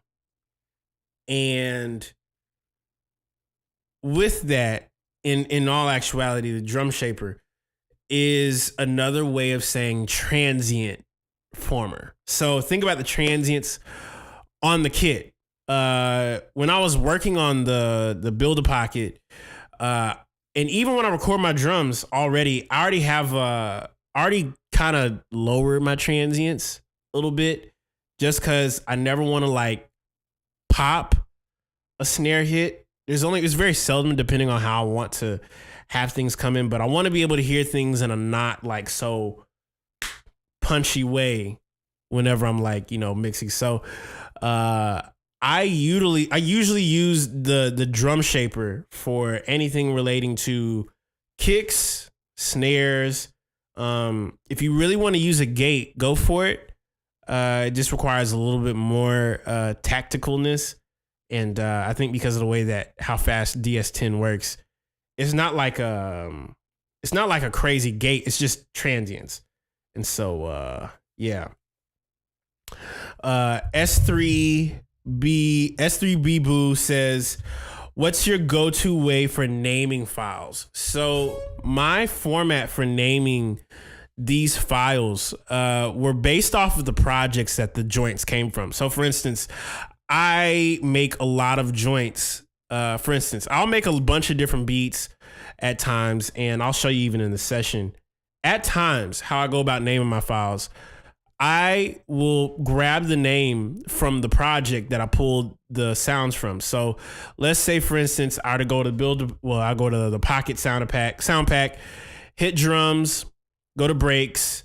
And then once you go to breaks and you see album cuts, the names of all the individual loops come from the songs from You Are Here Start. As well, you see Heart as well. The different loops, they all come from sessions.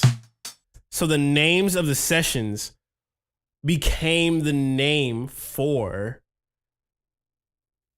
the loops. And so it allows me to be able to keep up. Plus, y'all know how I told y'all about the file naming? And I'll actually show you guys here. Let's see here. Boop. Oh, wait a second. Y'all know how I right here on the title of the why is it doing that? Hold on. Y'all know how like on the title of the track has the number of the beat, the name of the beat, and the BPM. The reason why this is going to be so crucial is that every time you go and name, you can literally pull the name, like save your sounds as the name. So when you do grab, it's gonna be from the actual project, so you can go back and revisit. Even this one, I have a beat literally called 725 Heartbeat, and it was the demo drums I had from like one of my previous sample packs. I use that for a separate thing, but it became the name of the sound pack. So I try not to deviate too far from like the actual names of the projects that I pull these sounds for, because a lot of these sounds I be making from scratch because I love to just make stuff from scratch. But every once in a while, I'll just save the name of it so I can keep up to date. So I hope that makes sense. Shanks says, how did you go about putting together a drum kit that's so versatile, basically any style or genre? So, all right, this is what I think I could talk about pertaining to this sound pack. When it comes to Build a Pocket and even the Pocket Pack, one of the things I discovered about what I enjoy about music is the fact that music is very, very much connected. So even when I was working on this, even you could hear the influences in this track where I can basically pull different styles. So let's go ahead and just pull up this beat real quick. I'll show you what I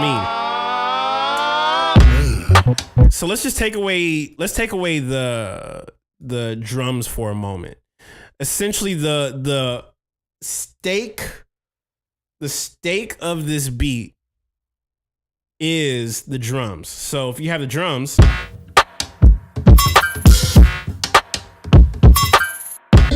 now here's the fun part. Everything outside of that is the potatoes. So think about steak and potatoes, right? They go very well together. They're very hearty. But when you hear the synth, you hear these two different things. Even the melody and even the bass line has a very bossa nova-ish thing. So keep that in mind. When I went and recorded all of these sounds, I thought about, as I was jamming, what does a certain pocket remind me of? So let's say, for instance, I would, start off with a simple 4x4 groove, 100 BPM. And as I'm doing that, as I'm playing like at a certain BPM, I would jam with these ideas of like, what if I threw a little bit of merengue? What if I threw a little bit of Latin? What if I threw a little bit of African kind of like rhythms within my playing? So I would just jam on top of one pocket consistently for a period of time. And I'll even show you guys what it looks like to even record the Build a Pocket. So let me go ahead and grab this real quick so y'all can see. I'm gonna open up this session. I'm just gonna open up a random one that I had. And yeah, that way y'all can see what's like going on here. So yeah, Volume Project, Build a Pocket, session. Let's go in 90.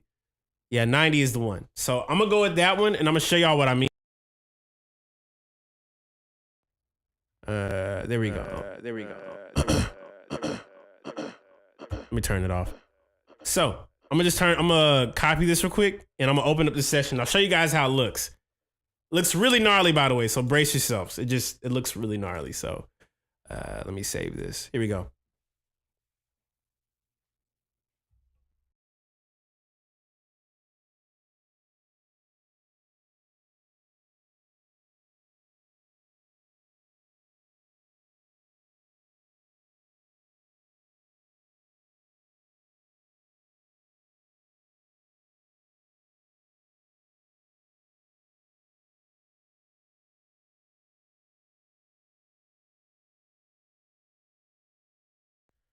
All right, so as you can see here, I have the 90 BPM folder, and essentially,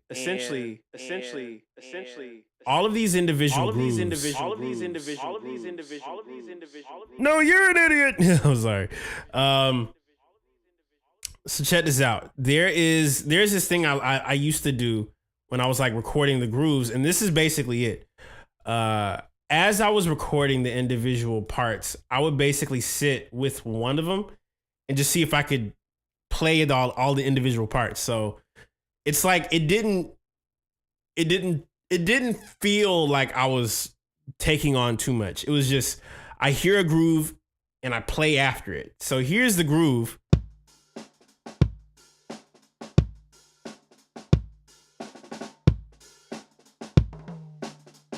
It's just a kick mic, but you could gather what's going on here.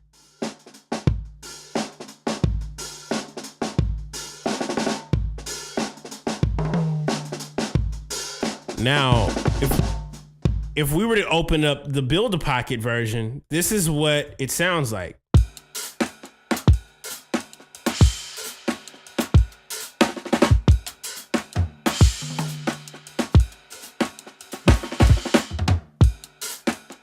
And these are all individually recorded.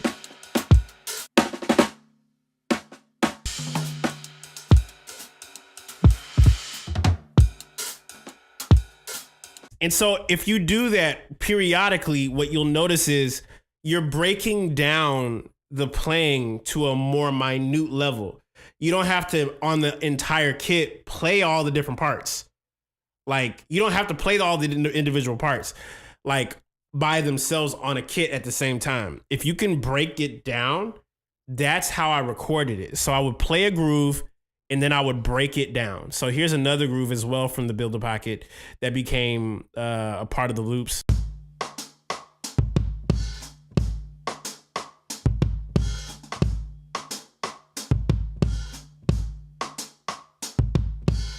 So now with the actual kit, this is what it sounded like with the Build-A-Pocket.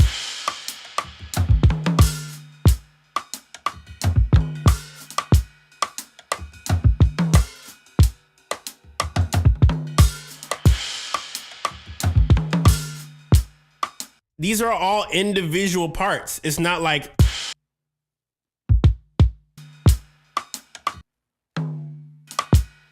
so if you're thinking about how I made the Build-A-Pocket in the beginning, that's essentially how I did it. I wanted to break down my playing, and even I've talked about this before. The reason why Build-A-Pocket exists is I found myself not having my drum kit whenever I was away, and having the raw like grooves to just kind of pull from. My brain and my thought process thinks like, if I was on the drum kit, how would I play it? So I figured if I put all of my patterns along a span of like, you know, a bunch of different BPMs, I could actually get multiple different variations and it sound like I'm playing. Plus, I've had a dream of always like playing on people's records. So what better way than to like create your own grooves? That way you just on everybody's records, you know? So that's Build-A-Pocket, man. And, you know, that's basically the Pocket sound pack. I spent a lot of time delegating how I even wanted to approach this. And the amount of time it took to really record it was like, I conceptualized this over like a couple years, but it really took like a month and a half to like record it, which was last month. I recorded the whole thing back in October, finished in November, did a few loops this month, and it was pretty much it. I didn't want to think too deep about it because the moment you start thinking too deep, you're not really creating. You just kind of like, you know? And so what better thing to do than create something that could just get your brain out of that place and just flow. And that's what happens whenever I hit the drums. Like, this is literally at this moment, my deepest thought process with Build-A-Pocket. So much so my hand is like, my right hand is cooked right now. I'll be honest. So yeah, man, I really appreciate you guys. And if you guys got any more questions, let me know. I want to be able to answer whatever y'all got, you know, whatever thing y'all are thinking. I just appreciate y'all so much for, you know, peeping here. You know, and I think this is one of those things where it's like, you know, I haven't been this like open about my process before, but I feel like it's a piece of what is very important. You know, it's not that I'm just making the art and like I'm actually in here trying to figure it out. And literally the moment my brain started to conceive what's happening, I'm like, oh, this is actually a really interesting thing here that we could try.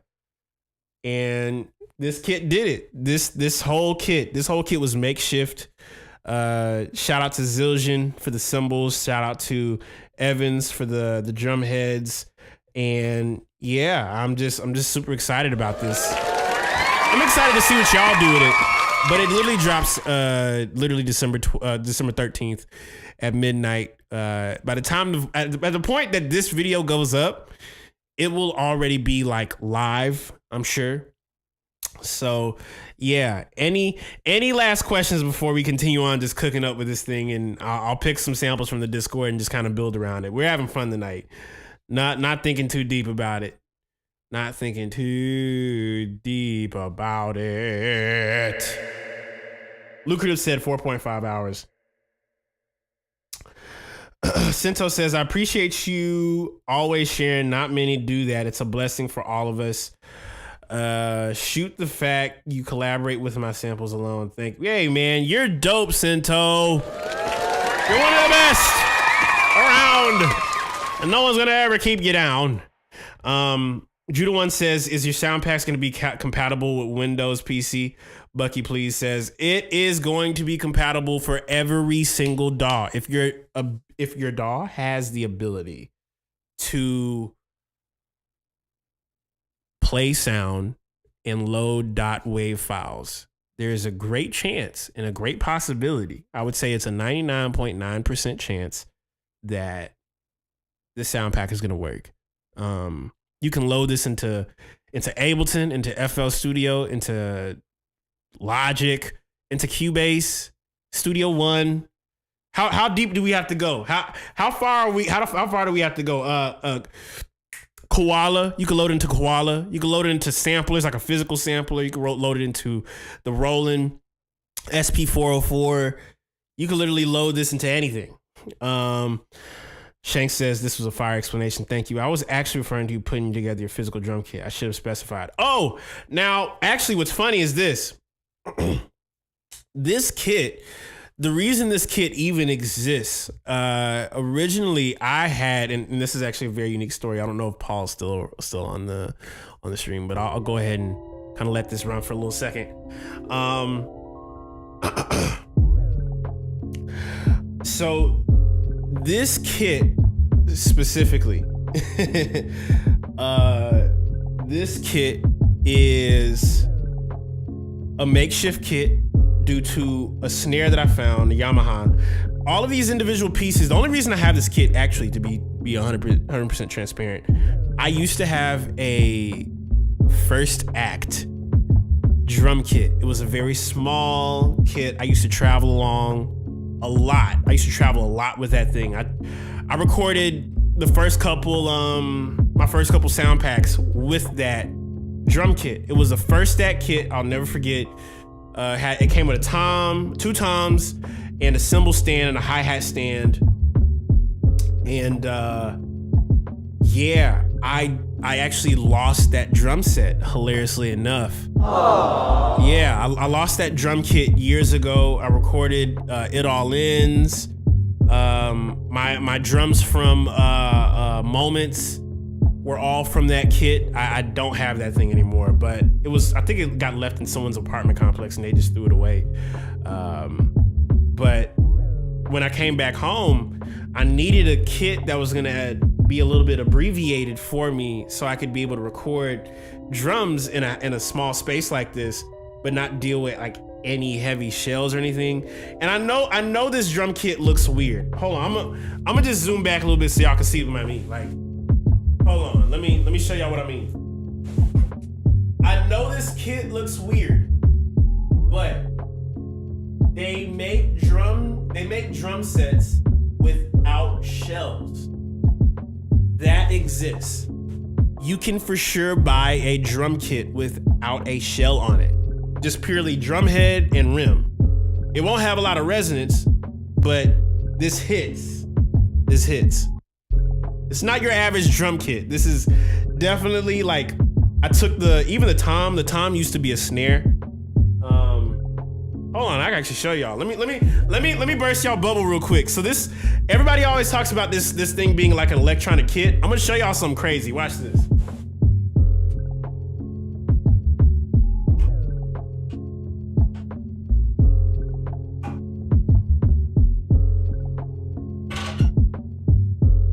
So check this out. See this? This right here, shout out to Evans, by the way.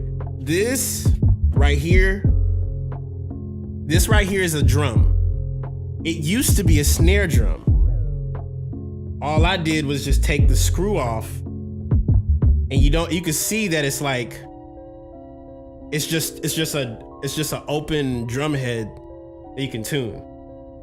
You see what I'm saying? And so it's a little bit futuristic. It's a little bit different. Not your average drum kit.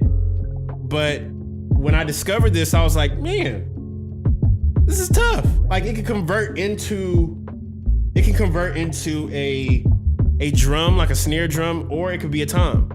And because I'm really not a fan of toms, I have 2 snares, kind of like how Chris Dave does. And I just removed the thing off of it. And this is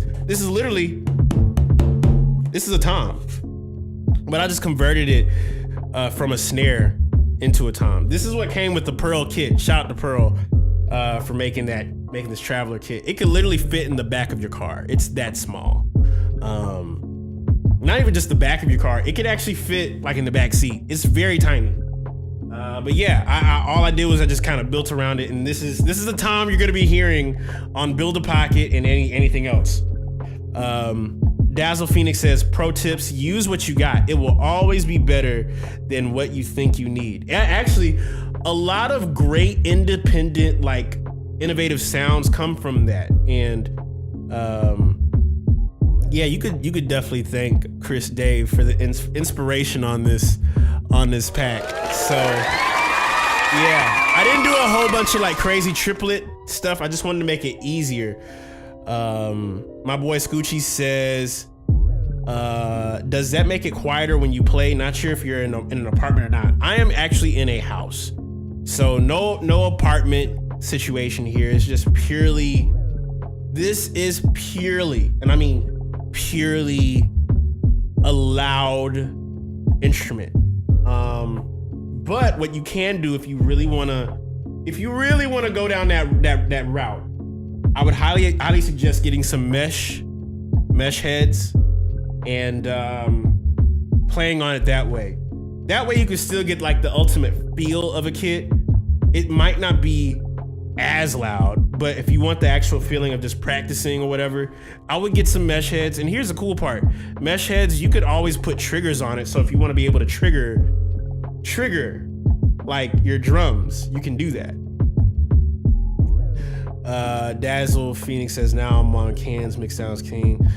I copped 8K studio monitors and I actually hated the mix downs. I did them after a few months listening to other systems, even though mine was professionally tuned. That's crazy. I'm gonna put this back over there, y'all.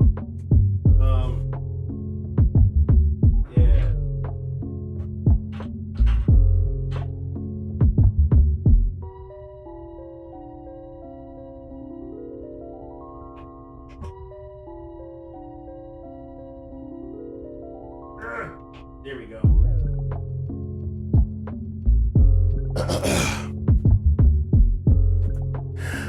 My boy Scoochie says, where can we buy the Kalen Ellis drums and keys lessons? I actually haven't made any drums and key lessons yet. Aww. I think it's because even for me, I'm still trying to figure out how would I explain how my brain conceives it. But if we were to talk about lessons, like if we're talking about like creating, my whole YouTube at this point is just what I would consider the space to go.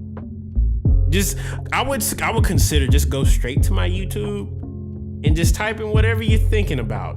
Chords, keys, ideas, concept. Like I didn't realize how much I dropped between right now, this very moment, and like last year, August. So yeah, honestly, posting videos on YouTube has honestly changed the way that I think about, making tools and stuff. So yeah, I'm excited for the drop tonight, man. This is gonna be one for the books, and I didn't want to be all like pretty about it. I wanted to be like, yo, this is just where I am. You have to start where you are, and where I've just been playing a lot of kit. And maybe the next sound pack is gonna be super synth. Let me see what that says. Okay, what is T-Watt is crazy. What is wrong with you, sir? Judah One said, hopefully I'm up at midnight. I would suggest everybody to set a alarm about 5 minutes before. 5 minutes before, bro. 5 minutes before. That way you can access it. I'll probably be taking this moment here in, midnight Eastern. Yes, midnight Eastern time. Yeah. You said LMAO. You're crazy, dude. YouTube a different breed. This is kind of crazy over there. That's why I'm only purely just looking at the Twitch. You Are Here Start, It's Like That was an intentional title for your album. Yeah, literally, it's you have to start where you are. You can't change where you're at. You just have to start where you are. Literally, that's the only way to start over. That's the only way to be able to create like from a fresh perspective. Where you're at is the best place you can be, you know? So, yeah, Doc, it's crazy. It's super, super crazy. But yeah, I hope this makes sense. This is gonna be its whole thing on YouTube. I'm probably gonna chop this up. I'm gonna make another one with Build the Pocket. I'm curious to see what kind of stuff we cook up with this thing. So let's make a new one. Oh, also too, I can talk about the new KFX and Ableton Live template that I just adjusted. So I made an update for it. I made a slight update. And the slight update was that instead of having the envelope, I decided to replace the envelope with the resonance. Aww. And I'll explain why. The reason is because resonance, you can utilize resonance on a filter to shape your drums. And it made me think, shucks, this is the perfect time to kind of talk about that too. So KFX and the Ableton Live template now has a group mixing section for drums. So yeah, I'm probably gonna just load up different pieces of it today on the stream, and I'll show y'all how you can literally turn like a whole kit into your own thing. Like, it's actually kind of crazy because I realized the whole intention behind KFX is to improve your fluidity around it. And I don't even think I've made an actual video talking about it. So let's just go ahead and do it. I'm gonna go ahead and do it. Let me go ahead and switch over to this template, and we'll talk about Build the Pocket some more as well. And if y'all got any samples, if you got anything really dope, if anybody's hearing something specifically, drop it in the Discord, the Makers Club. If you haven't copped a sample pack, cop the pack. Cop the pack, please. Cop a pack, join the Makers Club. You won't regret it. So let's go. I'm gonna go ahead and load it up. I'm gonna go ahead over here. I had to email somebody about it today. They were like, I can't access it. So I had to update it on my end. That way you'll be able to access it. So everybody should be able to access it if you did cop the Ableton Live template and KFX 2.3. Yeah, I had to make a couple slight updates to it before I dropped it today. So yeah, I'm about to load this mug up and we just gonna move from there. So yeah, here we go. Don't save. Plus, might I also mention, this is usable for Ableton Live 11. Live 11. So, yeah. My boy Scoochie says, yo, do you edit all your own streams for IG and YouTube? Yes, I do. It doesn't take as long as you would think. It does take a while to kind of get like a bearing of what the heck am I talking about, but I do all the editing myself. That's kind of like my specialty. I love editing and sitting for hours and just tweaking things. So, all right, here we go. Ableton Live template. Let's go.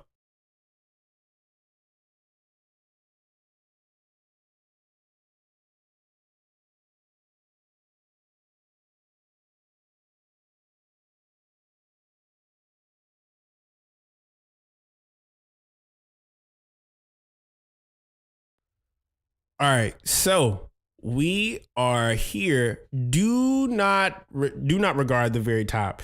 Artificios, appreciate you, Doc. But yes, what we currently have at this moment, despite like, don't think about these, right? These are completely like, don't even think about this. This is just for the stream, okay? Stream. So Judah once said, I assume you hired an editor. You know, I did have a guy, but I was like, you know what? I find there's more fun editing my videos. I'm able to just find the things that I really want to say in it. And I'm like, that's the part that I want to edit. I edit pretty quickly now at this point, especially with having like these segments cut up into certain sections. So what I'm gonna do is I'm gonna set a time for 30 minutes and we're about to go on this I'm about to go on this function here. So let's go. You must design the thumbnails for all that stuff too, then? Yes, I do. We'll talk about it. I'll talk about it. Stick around. I'm gonna talk about it. Even as you can see right here, you see this? See this right here? See this? See this little graphic that's changing? See this? I did this before you guys got on. Watch it change. It's finna change. Yeah, I know y'all peeped that. That's hard, right?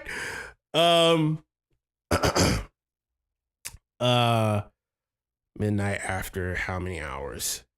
Let's see here. Artificio says, why can't I access the subpage? That's weird. You can't? What is it? It doesn't indicate that for you as that's weird. Matter of fact, shoot me a DM on Discord. I'll figure that out for you. There is an I in team. Listen, it's a little bit. I do a little bit of everything. Got to. But real quick before I talk about it, I'm gonna let you guys know how it works. So real quick, this is what I'm gonna do. I'm gonna show you right here. I have the live stream stuff. Let me just go ahead and swap over and play this. Yeah. So I'll show you real quick. I haven't even talked about this. So before we get into the KFX stuff, before we get into it, I'm gonna take a little quick detour. Those thumbnails that y'all see me do on my YouTube videos,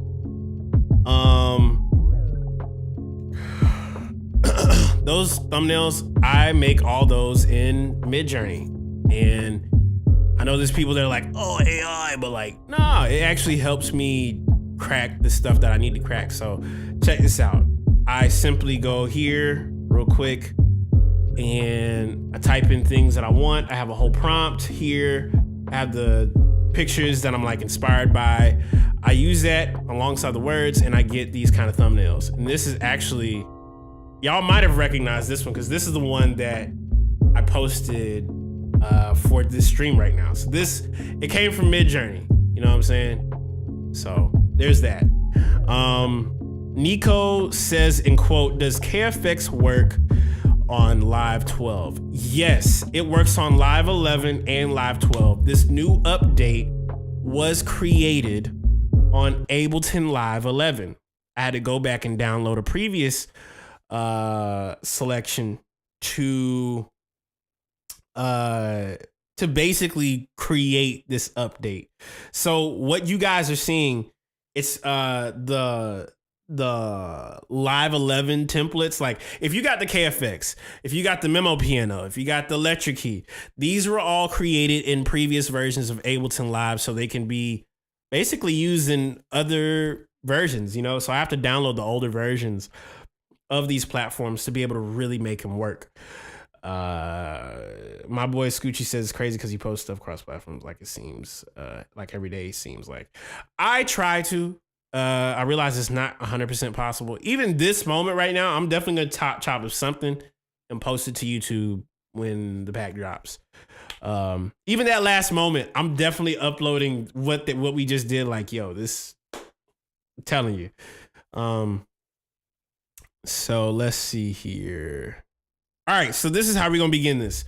This morning, I sent out an update regarding the new KFX update. We're on 2.3 and the Ableton Live template.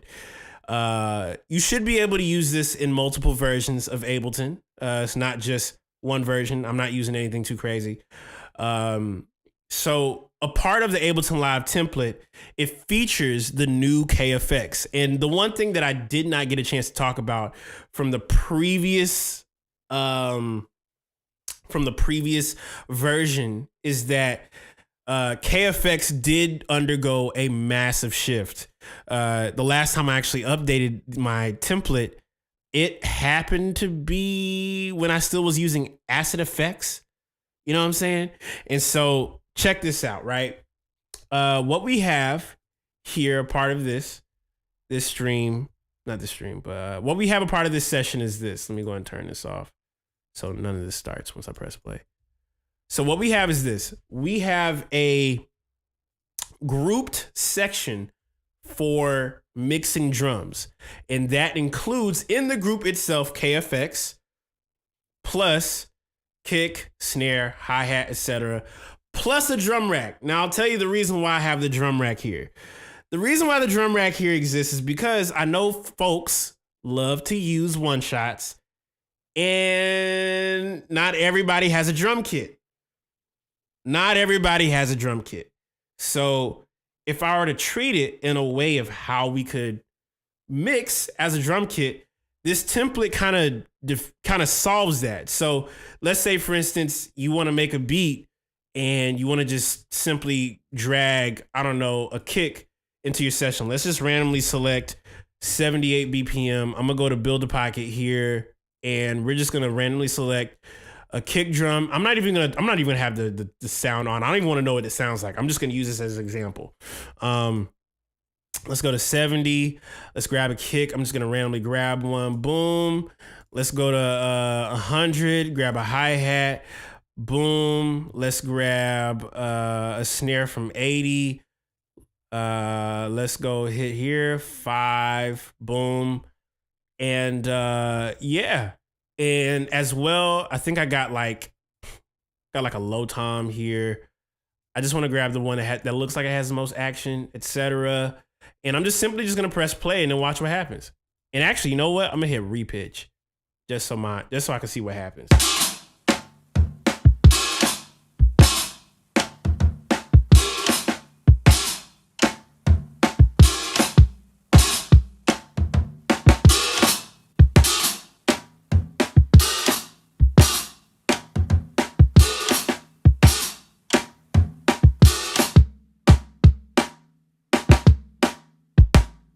I actually like that. I actually like that a lot. Now, here's the cool thing about it. This template is purely set up for you to be able to mix or design on the fly. And I'll show you, one of the things I love doing is just kind of like having options to try things. And so the thing that I love trying is what if I take the kick, like I'm not always a fan of the click part of a kick drum. I like my kicks to be subby and punchy. So I'll usually just be like, I want to take the filter off. Simple mixing thing, right? There's a high filter here. You just simply roll it off. And as well, there's a low filter and a high filter slope, which means you can actually cut more on how many frequencies you want to filter out. So I have a low filter, high filter. The thing that changed though, this is where the change comes in compared to the other KFX racks. What we had before was low filter envelope and high filter envelope. Now think about it like this. It's just an envelope when a signal hits that effect or that processing, it just opens up and closes like an envelope. I was doing that with the filters. I thought at a particular moment, what if I could do better drum shaping and sound design purely by just having the filters and the resonance on it? Because I wasn't using the resonance at all for any of the filters. In order to do that, you had to like open up the session and then peek what was on there and then boop. But no. We don't have to do that. You don't have to do that now. It's simply sitting right here. Right here. It's simply sitting right here. High filter resonance, low filter resonance. And you could probably be able to hear like the resonance once I tweak it right here. So I have the high filter on, right? It's like, it's cutting out. And this is me kind of just trying stuff. I'm going to boost the resonance a little bit.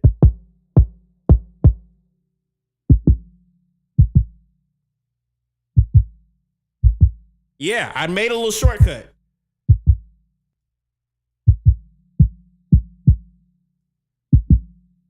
Now, it's beautiful because I could do that with the snare as well.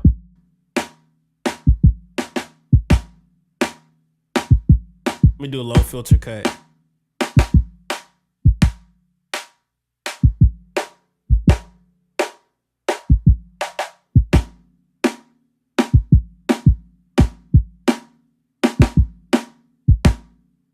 And I actually want to detune it.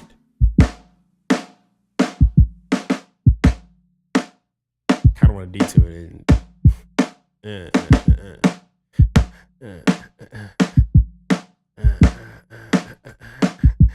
Now I'm gonna do that with the low filter as well.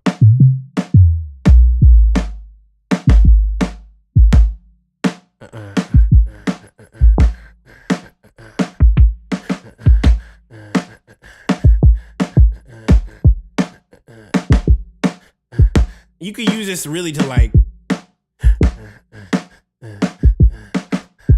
I kind of want to do something silly. So I'm gonna just take this and I'm actually coming up with an idea as I'm talking to you guys. So this is just hilarious. What if I just do this?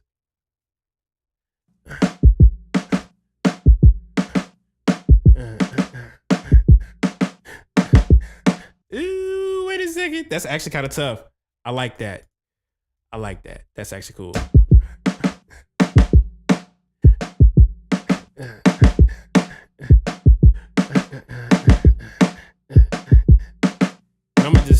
I'm gonna just slowly hit the little compression on this. And what's funny is I have presets for KFX now, so.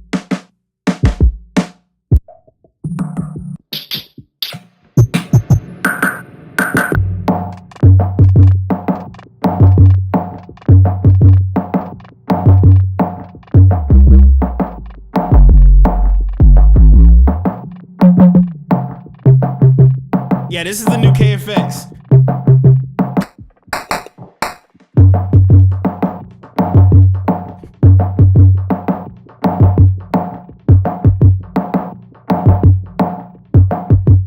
This is low-key a drum and bass joint. I'm not gonna cap. I'm gonna just simply do this, put this over here. And I have this other stuff too as well.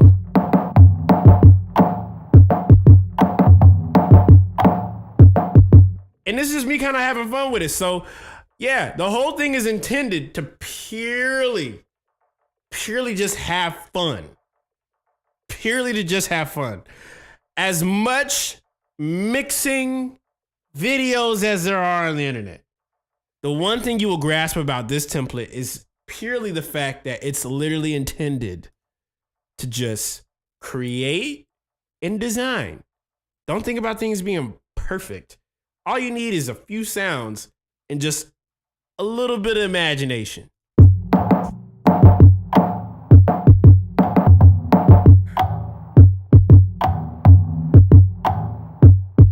Now, once I mute the snare, I got a whole crazy idea. Ooh, wait a second. Hold up. Wait a second. Now it's kind of going on my kind of speed right now.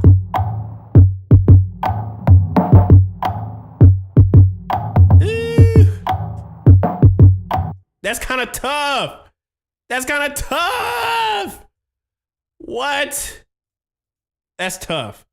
I'm gonna just move this over here. Yeah, that's kind of tough. Oh, see, that's my kind of speed.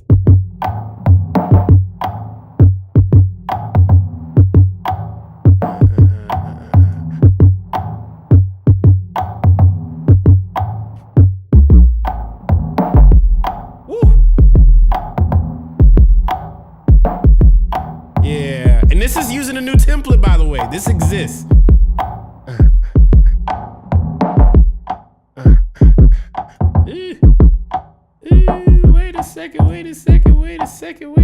Wait a second. This is kind of tough.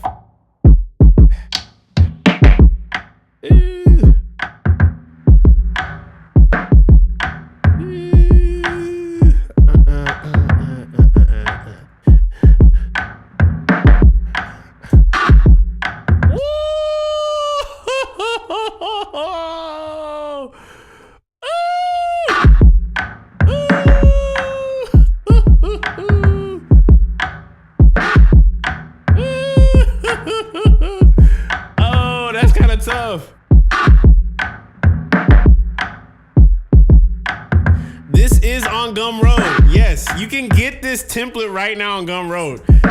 It has KFX and template. It's literally just intended to just do this. You can literally make, and here's the coolest part. Here's the best part out of the whole thing, right? Let's say you want to get that idea down. It is perfectly, right now, perfectly set up. So if you want to just record exactly that, you just want to get that, simply go to resample, engage it, turn it on, and just simply hit record.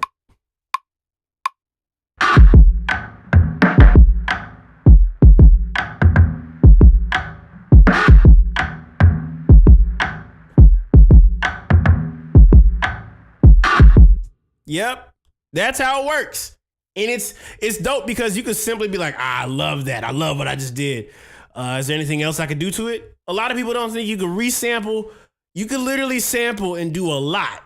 Like, it's just as far as your brain is willing to go for it. So let's go to MIDI. I have a MIDI channel here.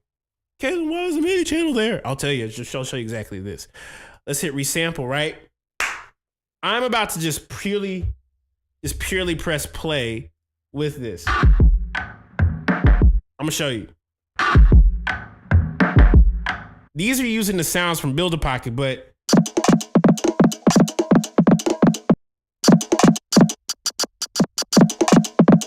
and what's funny is I love to just be able to like chop up.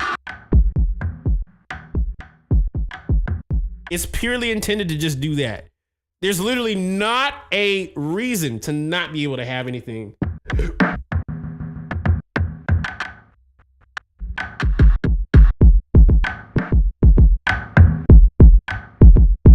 Feels like Kanye.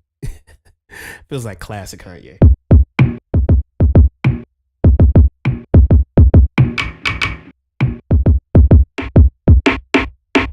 That's a tough snare, I'm gonna be honest.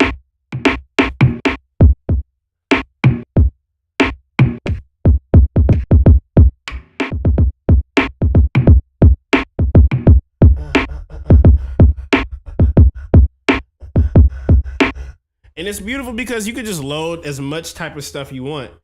So let's just go ahead and like kind of create something real quick. I'm gonna do it in like 12 minutes, but I hope that makes sense. How to use the template. I missed the old Kanye, fresh from the soul Kanye. Let's see here.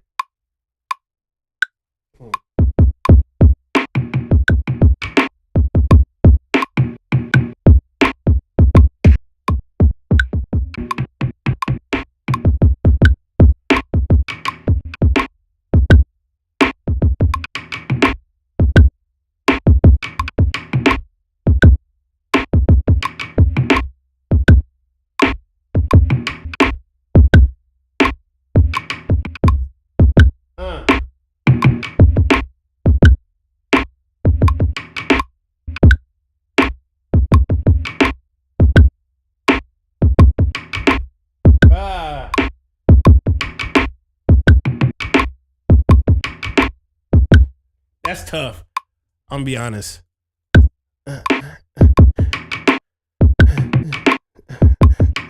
Woo. This is gonna record that quantize.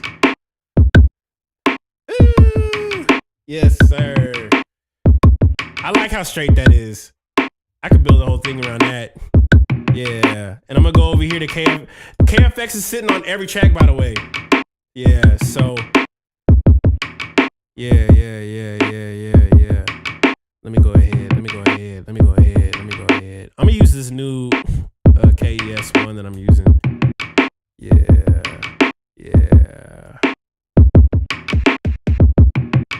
All right, here we go. About to mess with this new KES. KES1. All right, here we go. Let's try this one. Ah, there we go. That's the one.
love that. That's kind of crazy. That's kind of a crazy pocket, I'll be honest.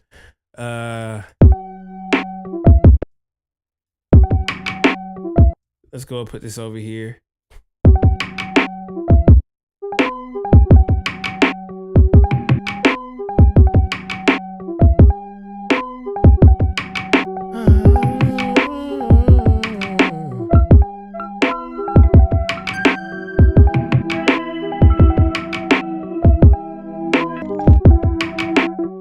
I even have a preset called Sicko.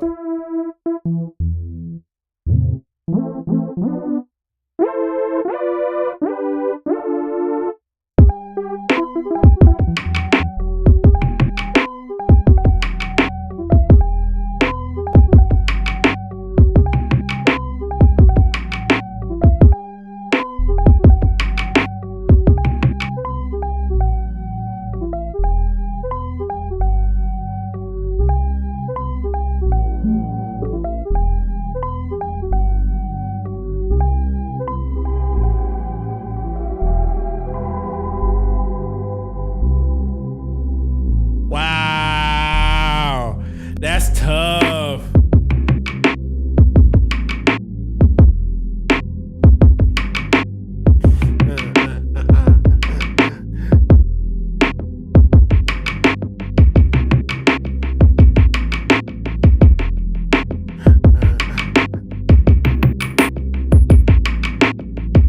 Let's crunch it real quick.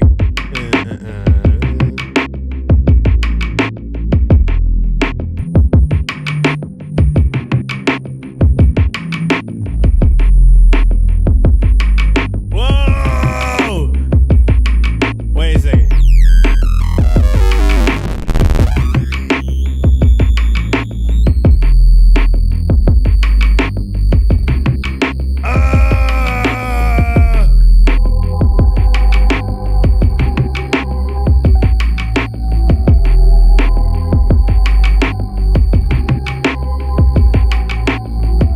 This is tough. I kind of want to take the snare out and be on some Kanye kind of stuff. Hold on.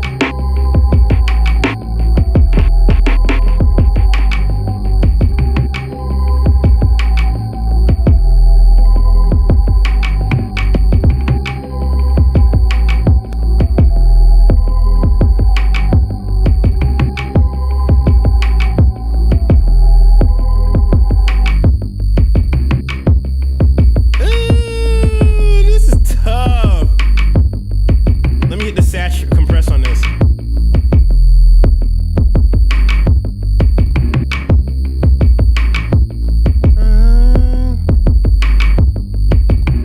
Let me go ahead because I wanted to play keys on this. Let me hit this over here.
This is crazy. I'm sorry. I'm just having fun now.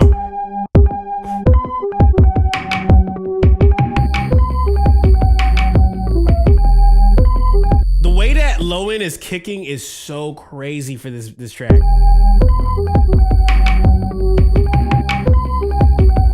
That's so crazy.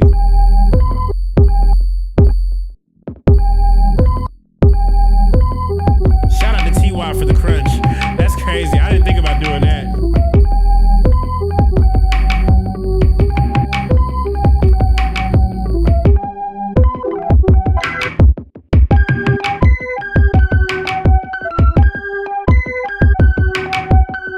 I'm gonna do something real quick. I'm gonna put this up here and just try something with like.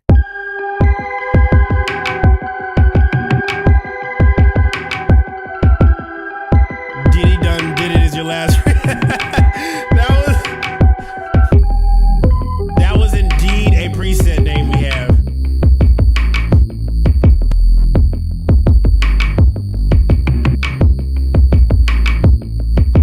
Let's duplicate that. I think the homie Will said something, and I like took what he said and made it actually a preset.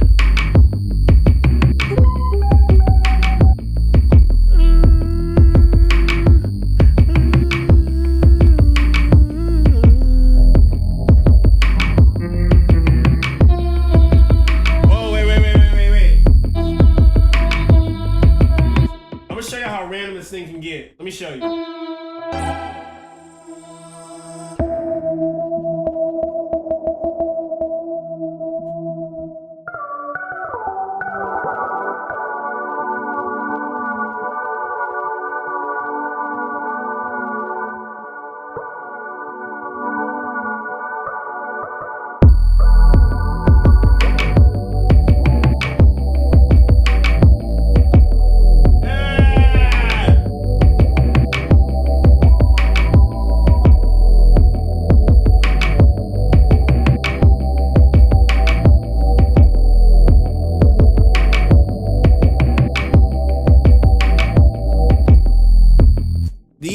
These presets are fun.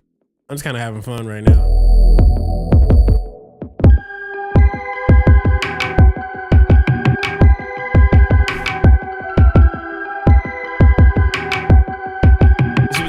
Let's duplicate that again.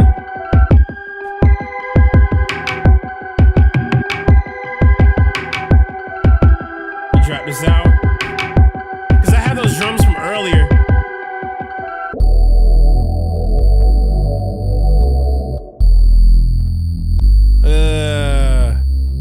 Yeah, I'm gonna go ahead and use that same drum loop from earlier so I can mess around with this. Yeah, this is gonna be dumb.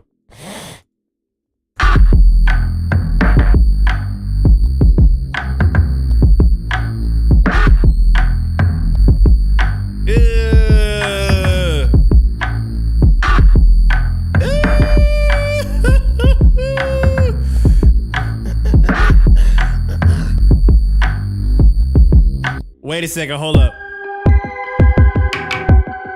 This is what I'm gonna do.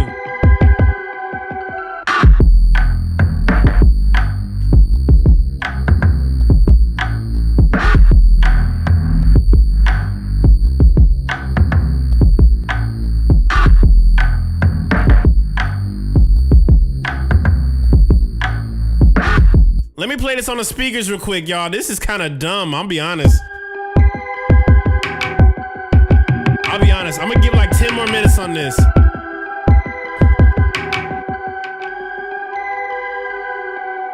I'm playing this on speakers.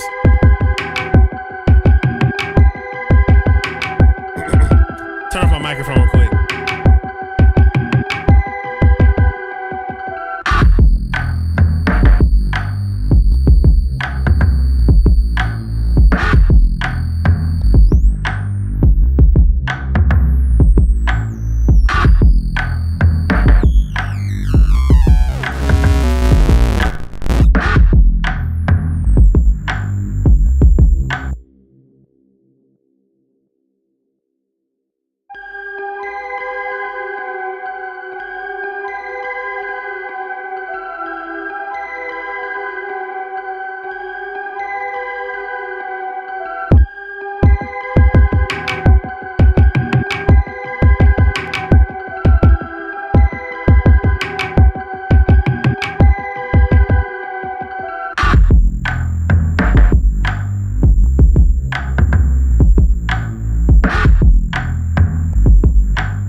Hey, yo, hold on.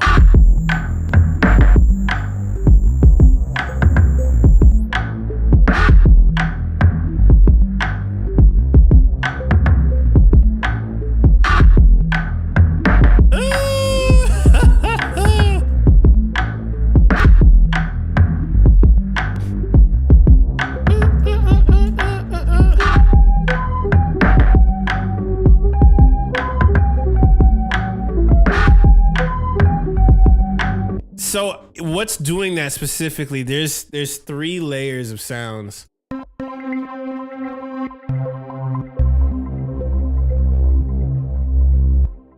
You're hearing 3 different layers of sounds. I'm trying to see which one is which.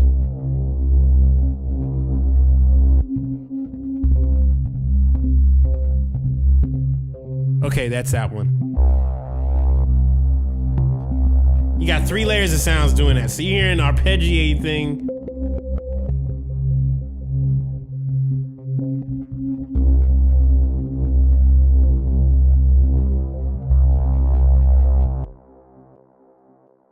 Nuts. That is purely nuts.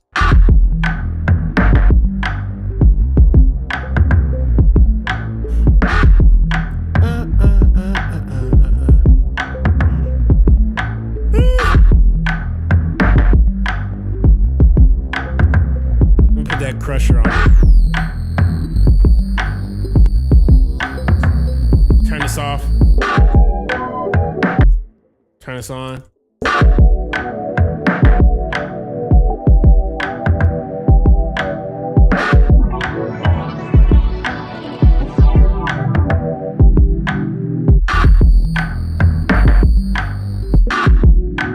Oh, wait, I could turn all this off. Hold up.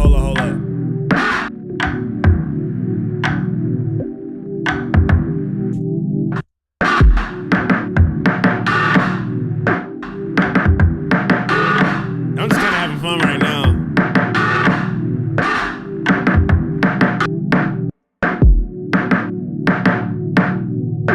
I'm just having fun right now, man. Yes, sir.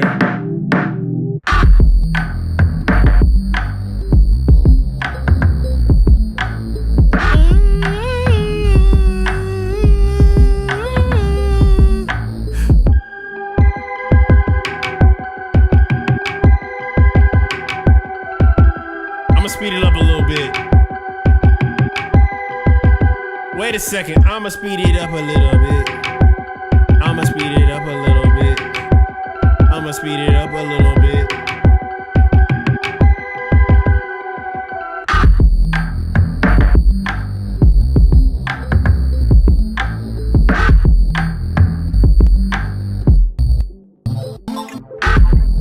Right here.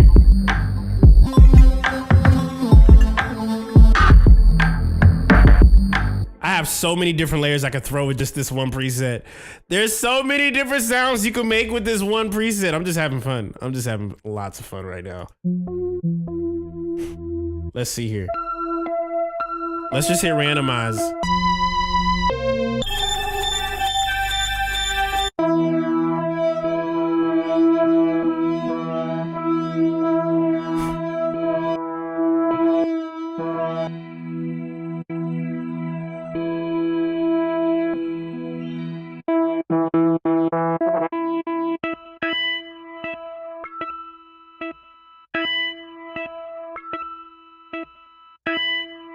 Oh!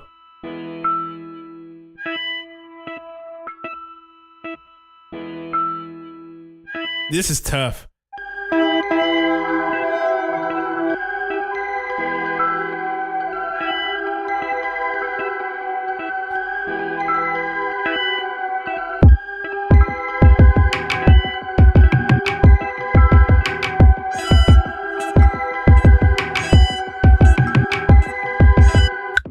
Two, three, and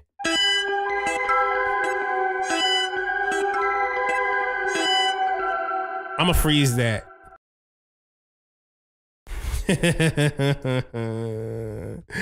Numbers on the board preset. I might actually save this as its own individual preset. Listen, because I'm actively still working on it. I might just keep all the sounds that I currently have inside of it and just make more presets. So let me go ahead and flatten this. I'm gonna just quantize the whole thing. Let's quantize it to like 16.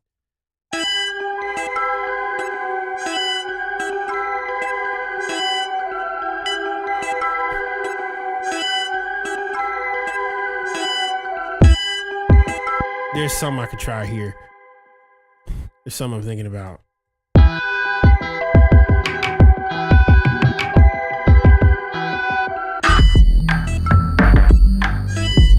Whoa.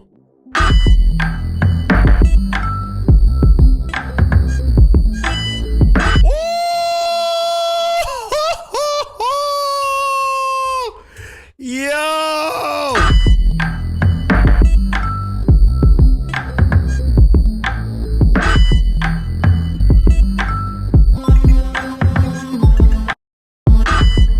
Wait.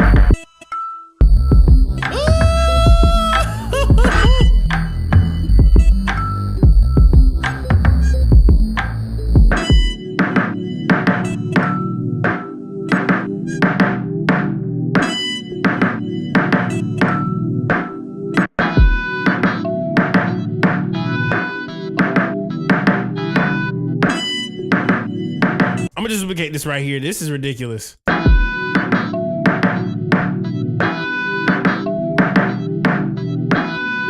Wait.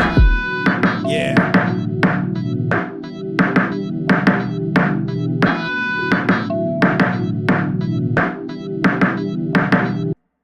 Ooh, drop it out, drop it out, drop it out.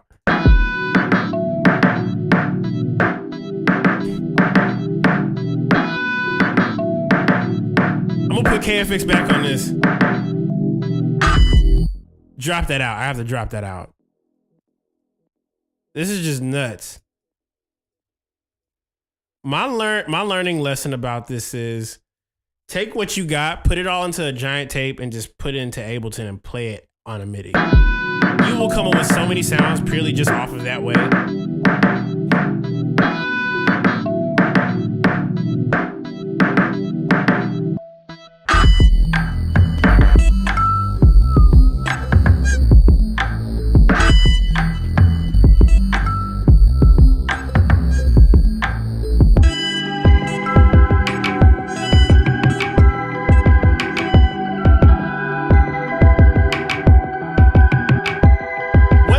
Call this.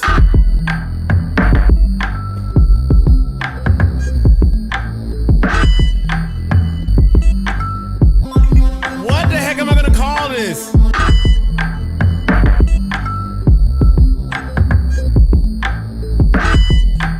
I'm saving this as what is it? What are we gonna call this?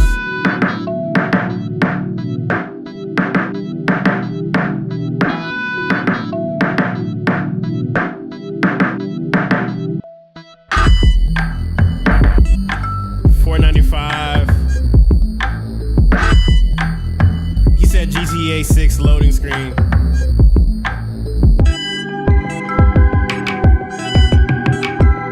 gonna call it that.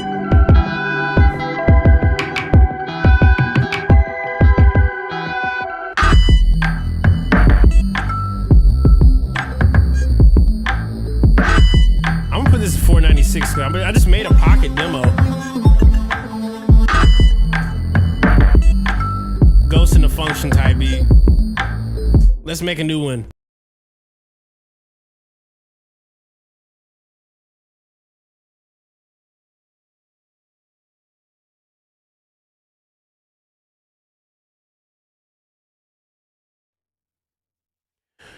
All right, let's rock it. Let me go to the Discord and see what y'all got going on. Cause I know y'all got samples in here. Y'all got samples in here. I'm about to peep game. Ooh. Was that even 30? It was a little over 30, I'll be honest. I started out making a template video and I ended up making a crazy beat.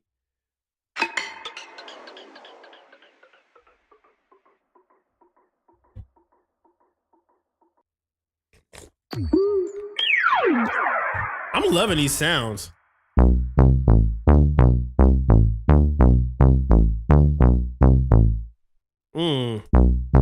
Why does that sound so cool? Shout out to Dazzle Phoenix. I might come back to this.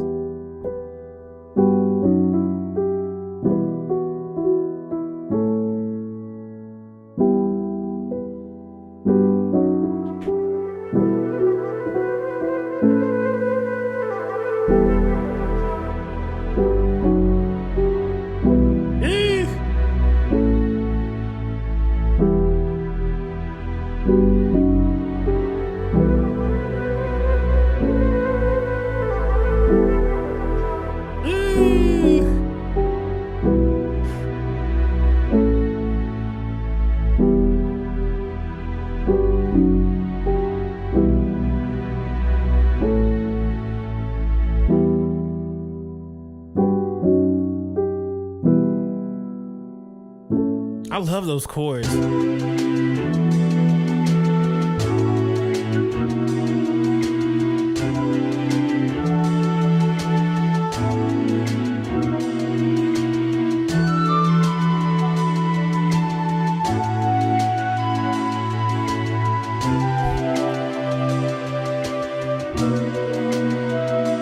Let me see what G&D got.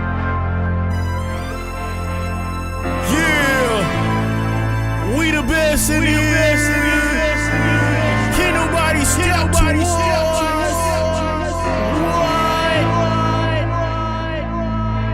Can't nobody stop us, man.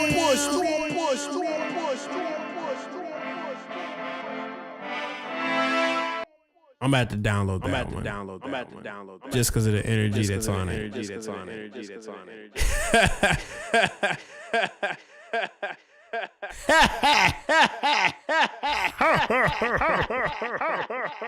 You're an idiot. This is hilarious.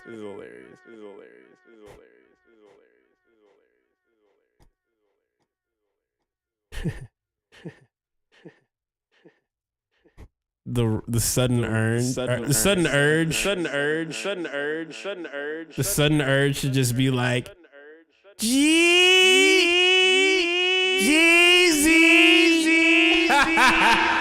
I'm just like, what the heck, bro? What is wrong with us, man? Bonafide lighter flick.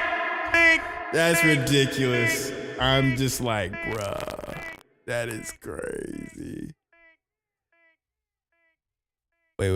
What if I go, Yes, Lord! Yes, Lord! Yes, Lord! Yes, Lord! Yes, Lord! Yes, Lord! Yes, Lord! Yes, Lord! Yeah. Wait, I need like a explosion. Hold on. I need like an explosion. If I'm gonna do Funk Flex, I gotta grab an explosion real quick. Hold on.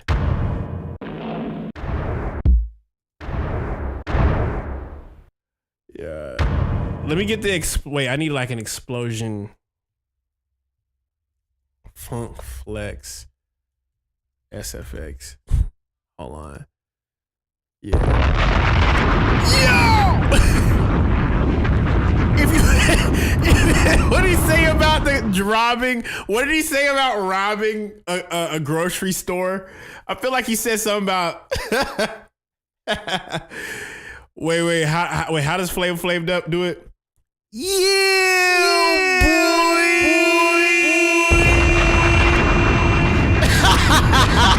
I'm sorry. This is ridiculous. Let me go ahead and cook up because this is fun. This is absolutely fun, dude. I'm gonna grab this over here. Hey man, sometimes you just gotta have a funny brain break, dude. You know.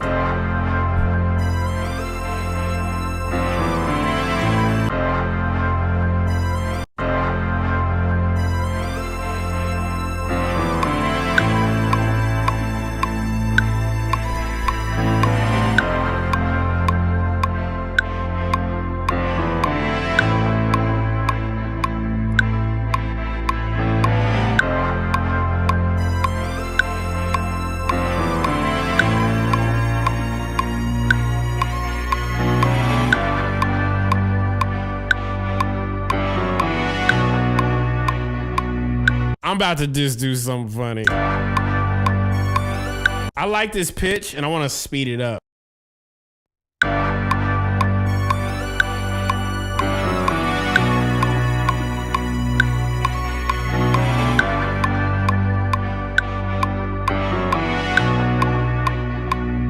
Yeah. Hey Siri, set a timer for 30 minutes.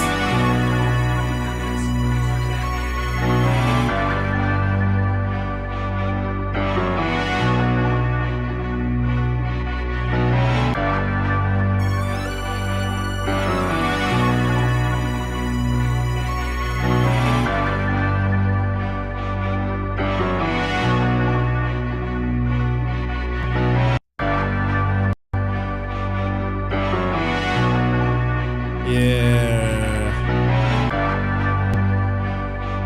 I'm gonna do something interesting here.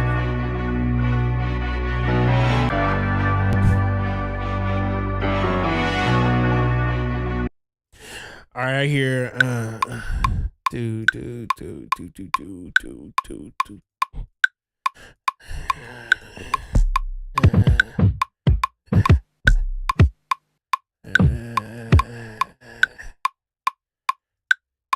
You know, I've never made a beat in this kind of style before, but I might as well try it.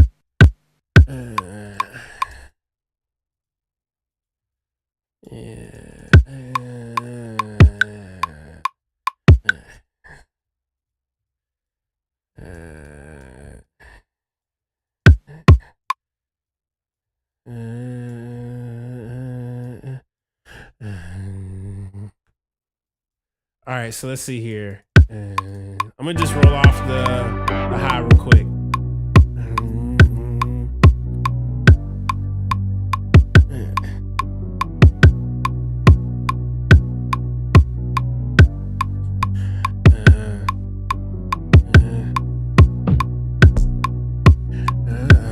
Let me hit the snare. This hits on here.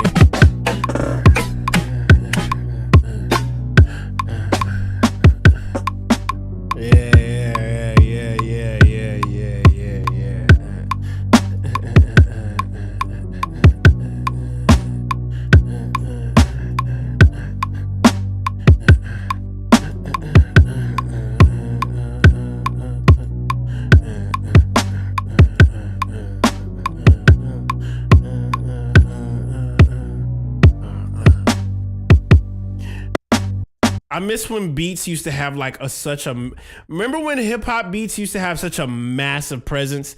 I feel like minimalism kind of ruined it in a way, because like less is more, but like you don't have to make it like where it's a few sounds. It's kind of like, I feel like sounds should be powerful. If you want to tell a powerful story, then like the sound should kind of represent that, you know? And I miss when hip hop used to have a very powerful sound.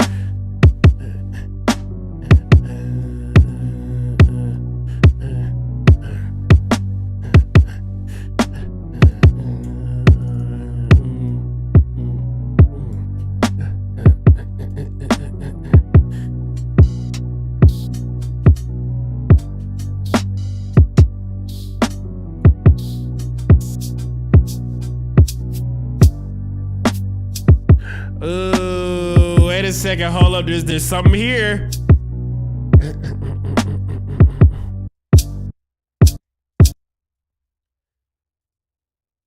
Wait a second. Yeah.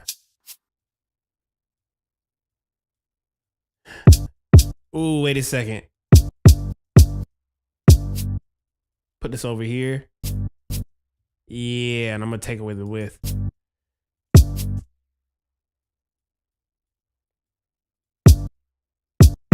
Even this too, I gotta cut this back. I love having sounds that I could just simply just go back and like tweak as I go.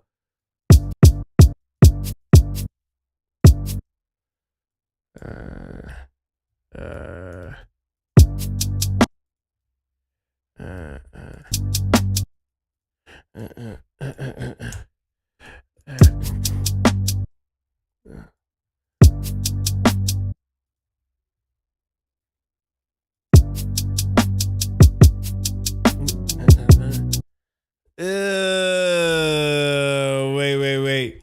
Real rough rugged and raw.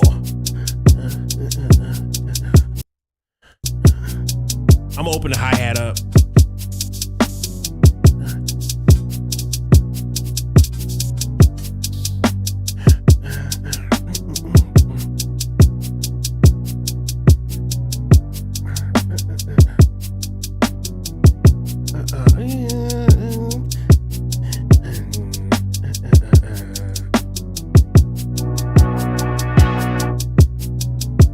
I'm gonna boost this thing up.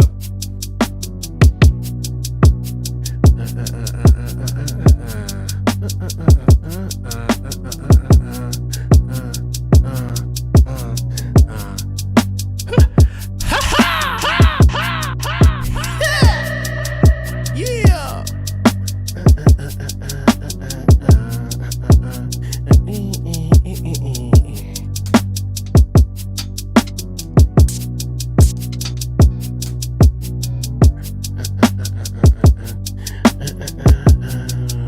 I'm gonna go to Build a Pocket real quick.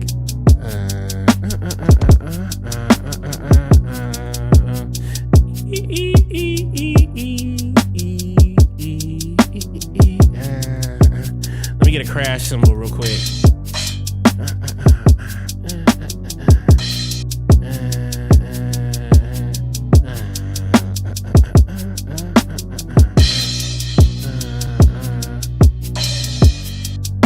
I got different like versions of it.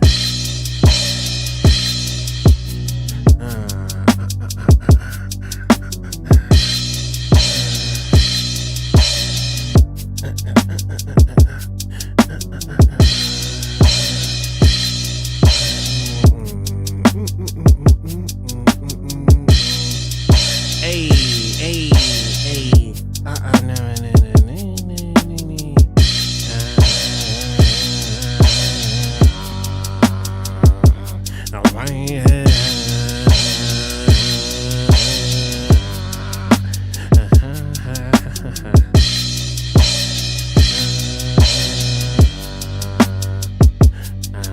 Once I layer all this back, it's gonna be so crazy.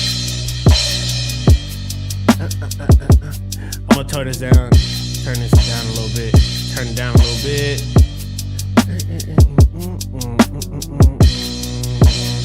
I'm gonna go back to KES1. I haven't even, listen, we finna go crazy. It's finna go crazy, hold on. Go straight to KES1. KES1 got it. Let me just load that up. Yeah, I'm gonna load it up right here. Yeah, there's something I can load up with this.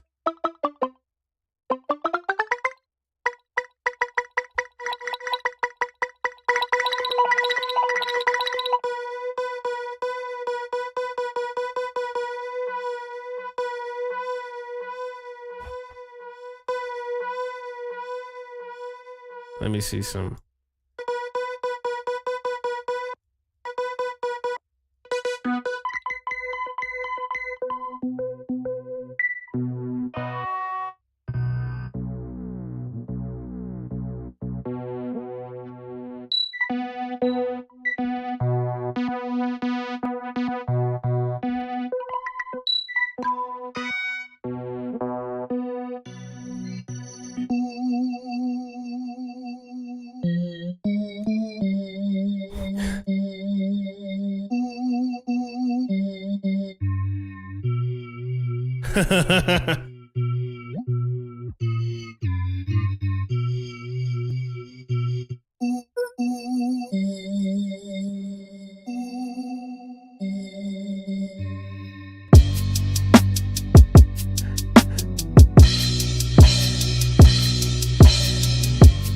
Hold up, we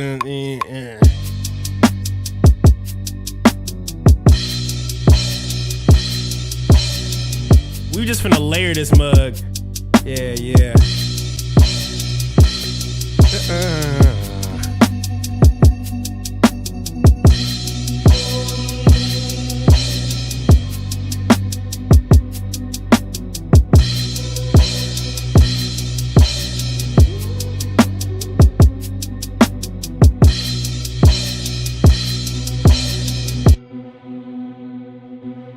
That's a choir.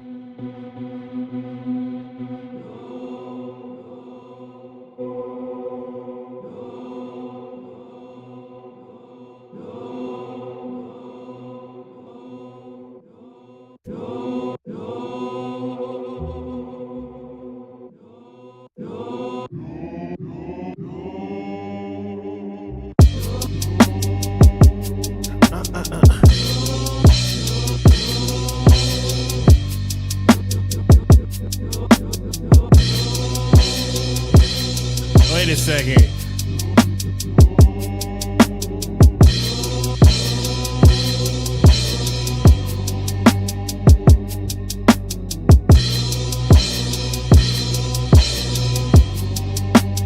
One, two, three, and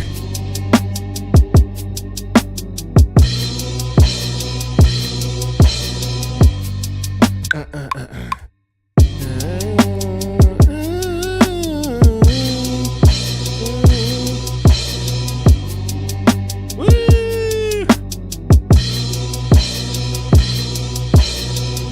Now I can go ahead and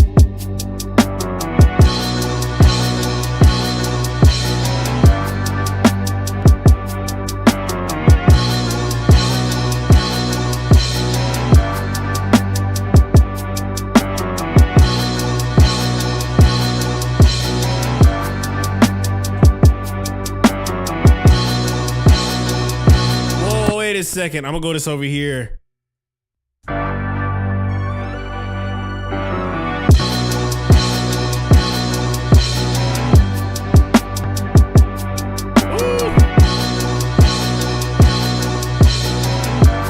Whoa.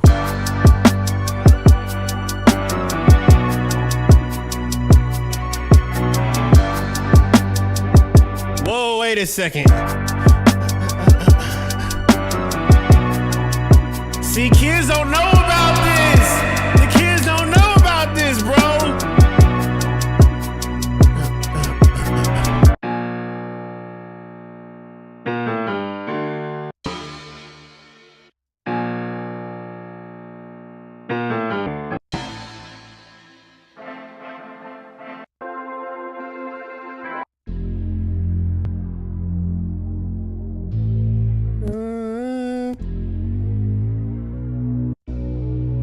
One, two, three, 5. I'm gonna make sure that's all +2. The kids don't know about this.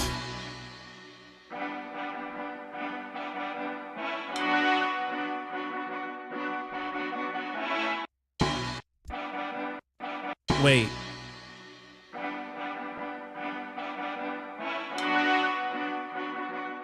Woo!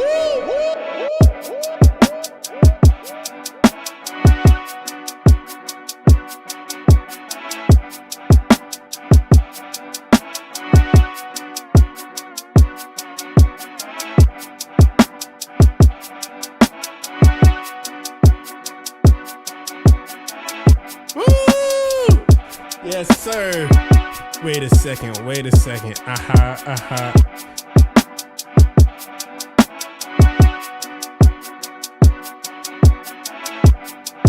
Let me get that snare real quick.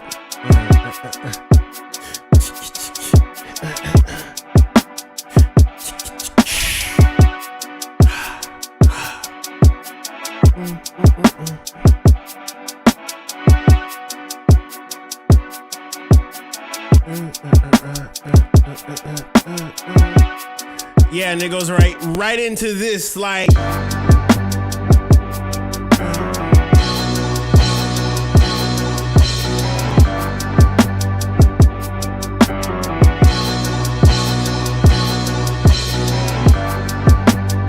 Woo!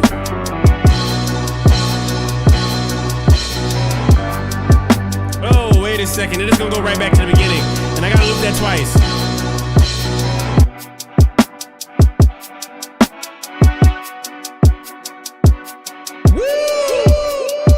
Yeah.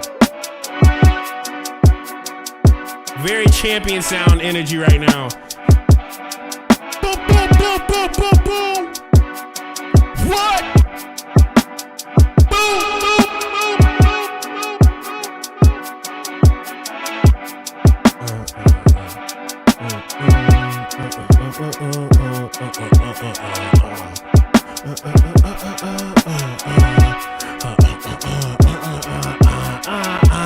Wait a second, hold up. Now I'm about to play that. I'm gonna play it on the piano. So here we go. Yeah, yeah, yeah.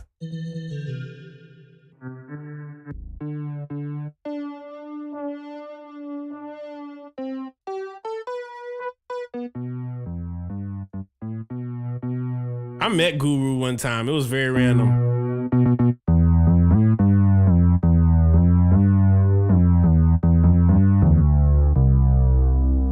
Let's see here.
This with my synthesizer, my bass.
Hold up.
I hear something so much more bigger than it is. I'm just filling out the spaces.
One more thing, I'm gonna lower this. Yeah, we're just.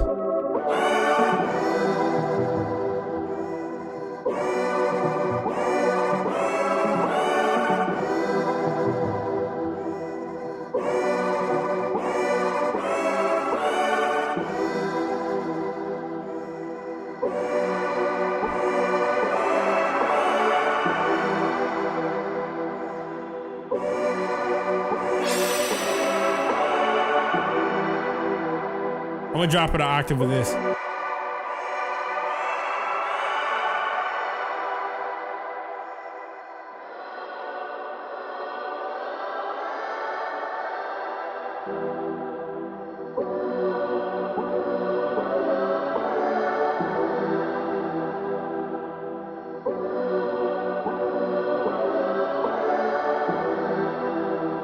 Ooh. I need that to be right there.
Nah, this is from the KES joint.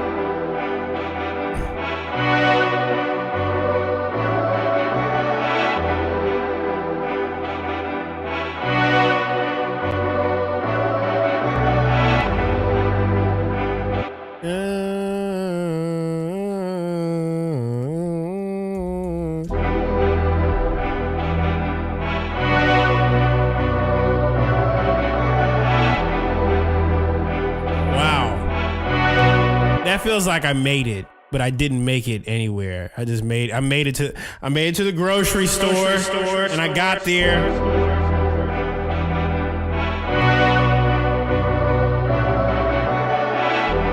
I like made it to the grocery store that I was supposed to. This is what it feels like to find that coupon. Like a champ!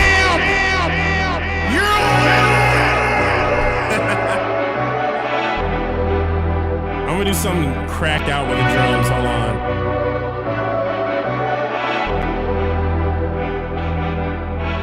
Here we go. I'm gonna.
First of the month vibe.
They already have a lot of reverb on it though, so let me see if I can try something. The horns already have a lot of like tail end, so if I do any horns,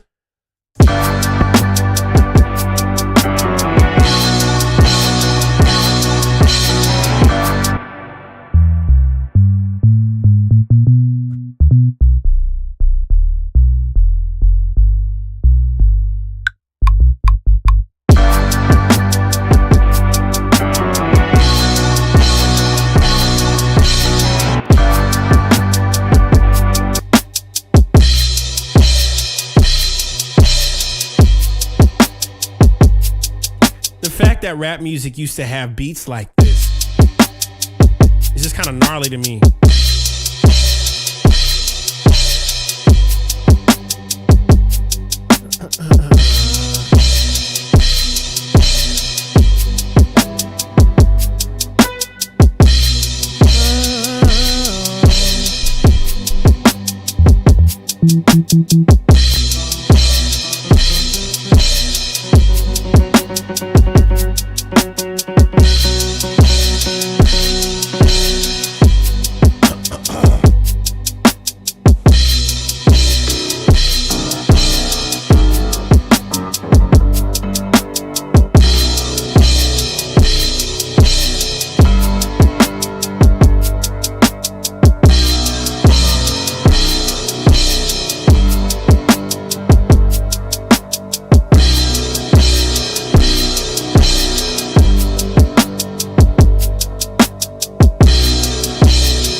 One more time. I hear one more thing I could try with this.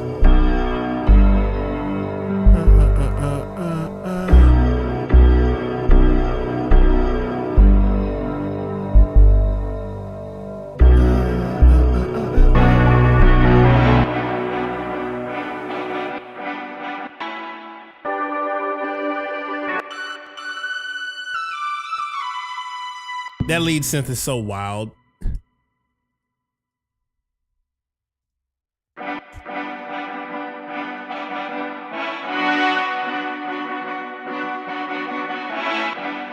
That'd be a way to start it off. Let me get an organ. I need an organ.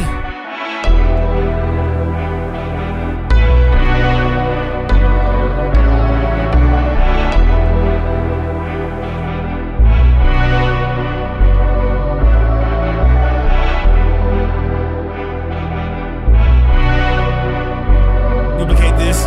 Take away the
Let me print it real quick because it's that's a preset. Let's see here.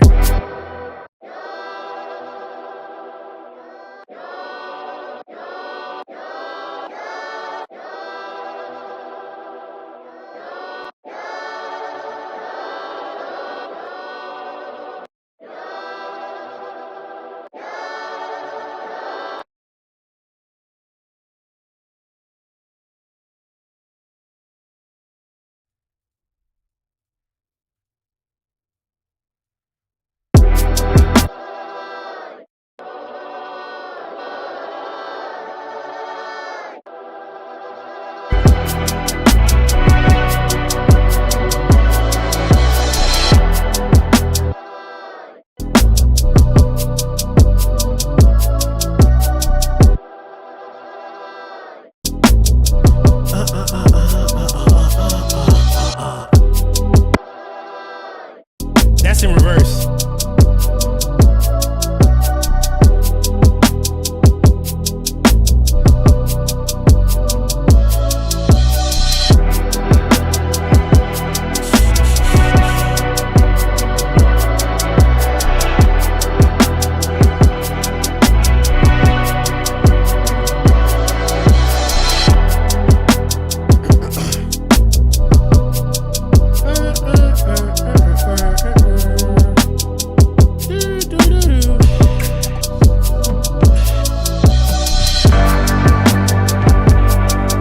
Oh, let me drop that out. Drop that out. Drop that out.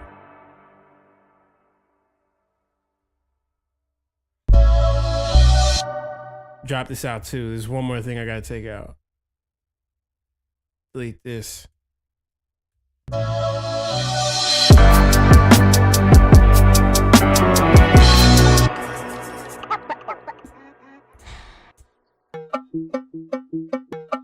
Wait a second.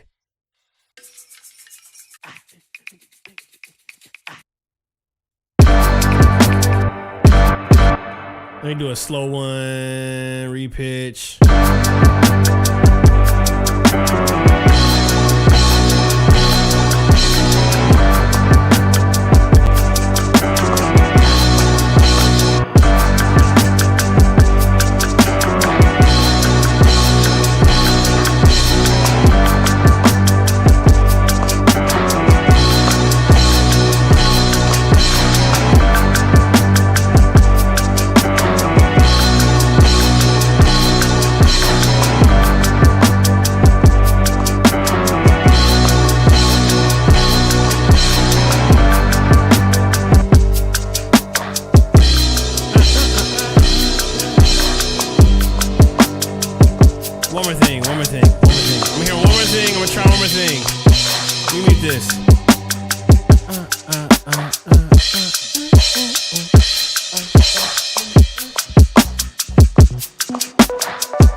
That's ridiculous. I just started jamming on that last part.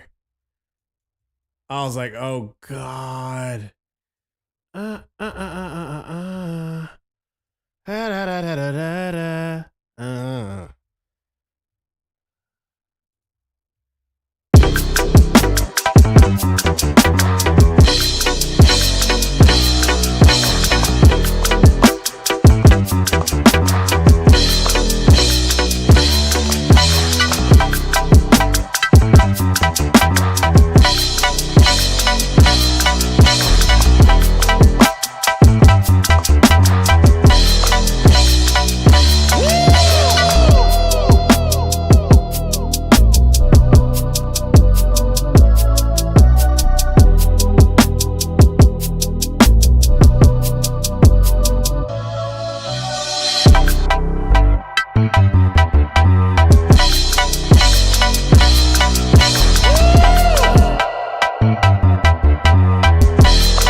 I gotta do one more thing on that.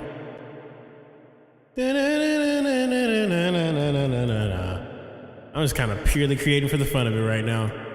This has been a fun stream, y'all. Let's see here.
Next sample pack, all the drums you heard tonight.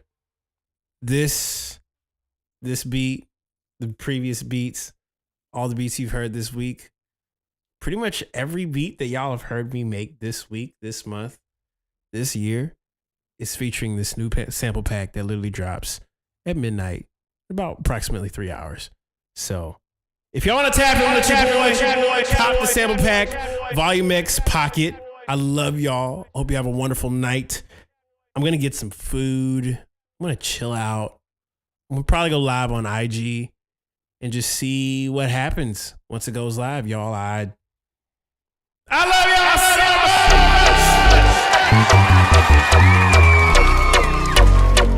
much. Volume X, Volume 10 Pocket. Start where you're at. I love y'all so much. And yeah, can't wait for y'all to cop the pack.